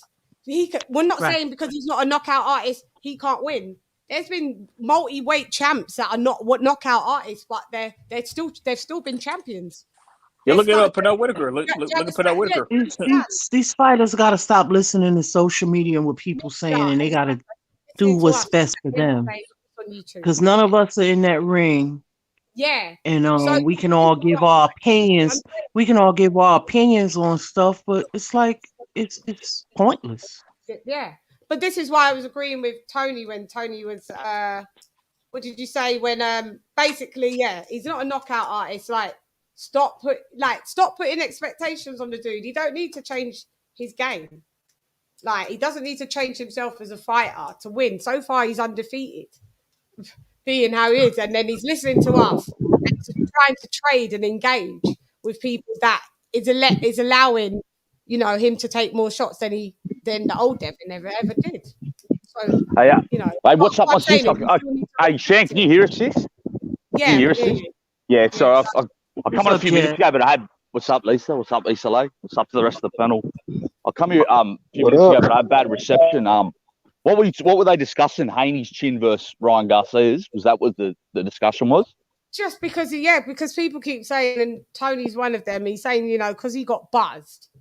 It's because he got buzzed. It looks worse than I said. It don't look worse. No, than that's Ryan. not what I was saying though. No, he said that Ryan recovered better, or Ryan's response, to shots is like, so Ryan got dropped, but he recovered very quickly after getting dropped, whereas versus Devin didn't get dropped, but seemed to take a round or two to be able to recover, which is worse. I just said for me, he didn't get dropped though, like, and it's so what, he got buzzed, it's boxing. Like, I think people give him too much of a hard time and put other expectations that they wouldn't put on fighters that they have. But Tony showed me, you know, like, it's true, like, he's not a knockout artist, he's not a knockout artist. Those are the things that he shouldn't be trying to do. And when he listens to against his basically against the grain, he has to suffer for it. So it's pros and cons. I can see what Tony was saying. I was saying, no, Tony, don't just be a Haney hater. But I saw the other side that he meant of it though. But I'm still saying Haney needs to be respected. He ain't been dropped. No, I think Haney's chin's good. I think I can see where Tony's coming from. I think the recovery, he took a while to recover in the Linares fight, so I think maybe there's some question marks on his recovery. But with Ryan, I don't know how well we can judge how he recovered because he got dropped by Campbell. And Campbell ain't no fucking finisher, man. Campbell ain't got the champion mentality. Campbell couldn't believe himself when he dropped Ryan. You know what I mean? He was surprised himself. So Campbell didn't put it on Garcia after dropping him. So we could look at it pros and cons though. This is what I'm saying, because this is how everything is. You can look at it that Ryan Garcia got dropped by someone that is known for having no power. But so that could be looked at as a con. But then we could see that he also has great recovery. But then the next part of the triangle is that why wouldn't you have great recovery of getting knocked down by someone ain't even a bigger puncher? We need to see if you can recover like that when you're getting hit. Yeah, and Campbell's ain't no finisher. Campbell's got no killer instinct whatsoever. You know what I mean? Campbell's got no killer in him. Yeah, so I need to see if that chin would be the same way and the recovery the same way if that puncher, the person that punched Ryan Garcia was of a one punch or a concussive knockout or concussive puncher. We ain't seen it, so we can't really judge it. This is what I'm saying. So for me, it's just better that you don't get dropped. You ain't been dropped. So Haney's fighting. There shouldn't be a debate or what your chin's like then. It's more of a debate that your chin's weak if you get dropped by someone that's known to have no punch power. Well, I will say in the defense of Luke Campbell, he does have a higher knockout ratio than Linares. Yeah, but I mean, I think we could all see Linares punches harder. I mean, but also 35. I know that for a fact. But also, could I point out something right quick? Yeah. No, I was just saying, like, Go ahead. On the problem, I was just saying, like, how there have been times where guys with chins have been down before, like Ray Mercer, Ali, other guys. Yeah. So I mean, so it could happen. It could happen to anybody. Yeah, but we can. But what I'm saying is, you could attest to being knocked down by a George Foreman. That wouldn't make your chin weak. I would say 9 out of 10 people would all go down. But when your chin's being tested by someone that doesn't have power, then is that a real gauge? An accurate enough gauge to see? It's either that fighter really don't got no chin, or that other fighter it's got more of a powerful punch than we gave them credit for. There's too many variables. This is what I'm saying. But I'm just going for the one that cuts everything off. If I didn't get dropped, we wouldn't be talking about this. I didn't get dropped. So Devin didn't get dropped. There's no variables as much as being dropped, and now we're trying to come up with variables of why being dropped is a good, bad, or good gauge. Linares is a real accurate puncher. Like, Linares dropped Lomachenko. Campbell didn't, I mean, I know Campbell might have buzzed Loma a bit, but Linares dropped Loma straight up. Like, Linares has got real real fast and accurate, you know, so he can hurt anyone. But I do agree with Tony. It did take Devin a while to recover, so that is still a bit of a question mark, because I do agree if someone like Tank does hurt him, you know. I mean, but you got the win. You got the win. He had rounds in the bank that even if he didn't win convincingly the last 2 rounds, he'd beat him so many other rounds. I know it's not the bestest way to go to sometimes fight, but Floyd Mayweather did it. Floyd would give you like the first 3 rounds. He'll take these rounds in advance. I'll lose these rounds in advance. And then he'll wash you all the rounds from 4 to 12 onwards. Yeah, but Floyd had an iron chin. That's one thing I could say. But yeah, they're from a little camp. Yeah. So maybe they've passed on these little isms and schisms and little tricks to the trade. But that's what made Floyd so good as well. If you get rounds in the bank, by the time you want to withdraw your money from the bank, you've got interest on it. That was because you put other rounds in the bank. So I can do that and take off these last 2 rounds because I beat you another 8 already. Yeah, I know. But see, that's what made Floyd so well-rounded. Floyd had amazing defense, but he had an iron chin as well, which I don't think Haney does have. His chin was very underrated. I'm not going to lie. Like that shot he took off Maidana, that was like Maidana. Yeah, that was a monster punch at the end of the you know, took that. Took it sweet. I can only name that. You can't really name Floyd visibly being rocked throughout his career, like a lot. But, matter of fact, Shane Mosley hurt him real bad too in their fight. Y'all remember that? Yeah, that's probably the worst match. But Shane was twice. But he dealt with Shane and Arturo Gatti, done them. Oh God, that was a slaughter against Gotti. That was bad. Gatti was deep. Yeah, that was. You ever want to watch a mismatch? Watch that fight or one of them. Amazing fight. I might watch it when I come off here. Actually, sometimes I like to rewatch Floyd fights because I think Corrales is Floyd's best performance. So yeah, Corrales. And we did the Castillo one where we got that Floyd lost, really, didn't he? I thought he lost that first fight, but he come back and won the rematch. He came back and won the rematch. This is what I'm saying. He's fair. We point scored it. Like we rewatched and point scored. It was like all love Floyd. No. You lost that one, G. You lost that one. Gotta call it how we see it. Yeah, we got to call it. Castillo was a gangster, though. Anyway, no shame in that. Castillo was a beast. Castillo was a G anyway. This is what I'm saying. Tank won't do things like that. He will always give you a rematch if there was anything questionable of how he beat you. The only one I could say that he didn't do that for was for Oscar De La Hoya. And that's why De La Hoya's pissed. No. Wait, Chan. You know what he did? It's like he was supposed to give De La Hoya a rematch because he signed a rematch clause, but he retired instead. Yeah, he retired. Yeah. But he did that hold on. Nah, he had a fight after De La Hoya. Oh, no. That's what I said. He after he beat Hatton, he retired. Yeah. Then he came back 2 years later. Yeah, he fought, and then Manny Pacquiao then came Hatton after came in and then retired Oscar. Yeah. Nah, but you know what? Like Oscar De La Hoya, he's one of my favorite fighters growing up. But Oscar De La Hoya didn't get rematches either because he had some questionable wins. Yeah, when he fought, he had a lot. He had some questionable losses, though. To be fair, Trinidad Mosley too. Yeah, he did. Yeah. Well, yeah. Yeah. Like the Felix Stern fight, that was one. The Pernell Whitaker fight. Yeah, that was a questionable win. Yeah, I've seen him where he. To be honest, I rewatched the De La Hoya and Ike Quartet fight, and when I first looked at it, I was like, yeah, De La Hoya won. When I looked at it again, I'm like, yo, that I don't know, man. That to me, that could have been like a draw, or it could have even swung the other way. To be honest with you, because Ike Quartet was tagging him, and Ike had a great case for winning that fight. Ike definitely had a case. Yeah. So this is what I'm saying. There's loads of things that we need to see to gauge a bit more, but I think the past fights at the weekend put us in the know a little bit more and less of less in it. So that's why we're here to debate and talk about these things. But guys, I'm definitely wrapping it up. It's been amazing. 3 hours. That went damn quick, didn't it? Time flies. Yeah. We having fun. You're up late tonight. I want to thank AJ, Tony's Reviews. Please subscribe to Tony's channel, Tony's Review.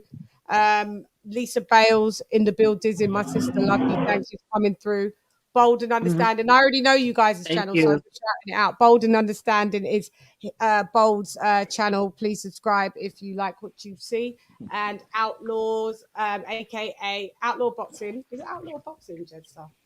Because you've got to Outlaw Boxing. This is my channel. This is my channel. I'm on my gym's channel. So, have a gander, see what you like, and go over there as well. But yeah.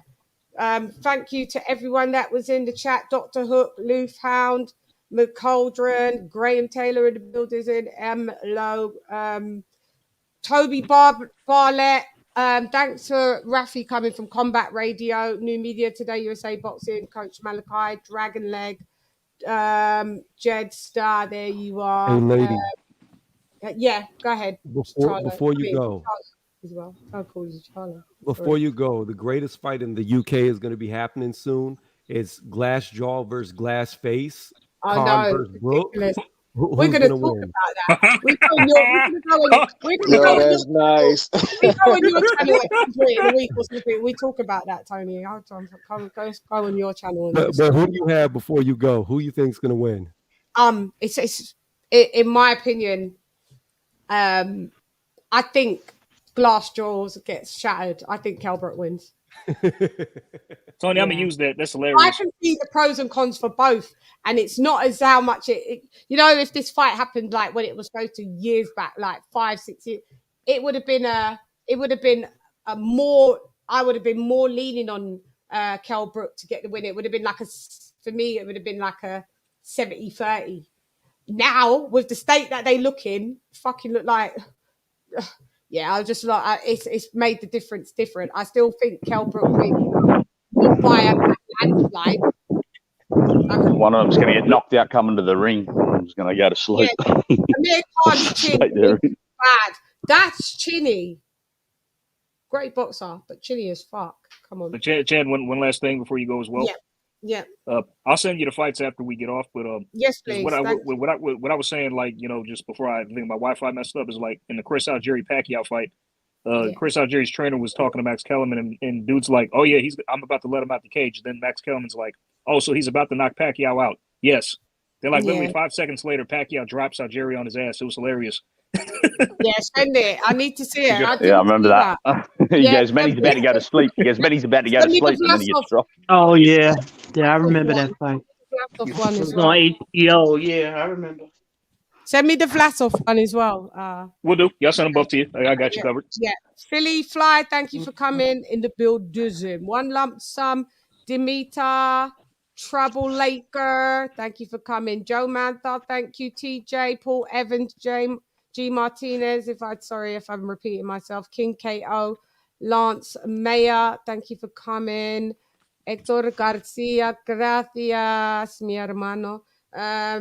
Dimmy, we've already had you. Dimmy, we've already had you. Bad Girl, TKO, thank you for coming over, girl. It's always nice to see more women coming through. Do you get me? Like, yeah. Karma Serene, thank you, the Queen in the building. Bye. Who's that? I don't know. Who's that? I don't know who that is. It's my baby. Bye. Oh, bye. I don't know who that is. Bruce Goes. I don't know who that is. Bruce Goes is in the building. That Bruce, I didn't see that you were there. Huh? It's your mic. Tony, that's your daughter? Yeah. It's your baby. Oh. Jeff Luciana in the building. Through. Who else? I know, I just heard the voice. I was like, I thought it was someone playing the sound clip at first. Ghosts in the building. Thank you for coming through. Gorda Guga, thank you for coming through. Audacity, thank you for coming through. Oh my God. How many of you? Yeah, Shelton for coming. Subscribe the like button. Oh. Subscribe the like button. Oh yeah. Definitely you have to get subscriptions just based on that cuteness overload. Jeez. That's the highlight of it. That's the highlight of this vid right now. That's the highlight. He's he or she is cute. Hey, by the way, Chan, tell when you talk to Tunde, when you talk to Tunde, tell him I meant no disrespect if he happens to mention me about Yard. I like Yard. I'm high on Yard. Yeah, no, he's cool. Yeah, big up Tunde. We will. I can't wait to chop it up and have so much bands on next week, Thursday. They'll be on their Fight Is Right, talking about it on the Wednesday, and then he'll be with me on the Thursday. It's the first, out of his show interview. So back to the old days where, I'm going to be able to chop it up and laugh, because me and Tunde have laughs for days. You don't even get it, for days. Yes, I'm excited. I've had to leave him be and, let him do what he's got to do. But we tap him, but we can't wait. So stand by for that. Tomorrow maybe tomorrow we've got a guest. Stand by. I'll let you know if I think we've got the guest tomorrow as well. So just keep it linked up on the community tab as well, yeah, guys. But anyway, I'm gone. Hey, girl, it's LadyChann rep nonetheless. Come box with Chan. We gone. Thanks for coming. Gone. LadyChann. Fight.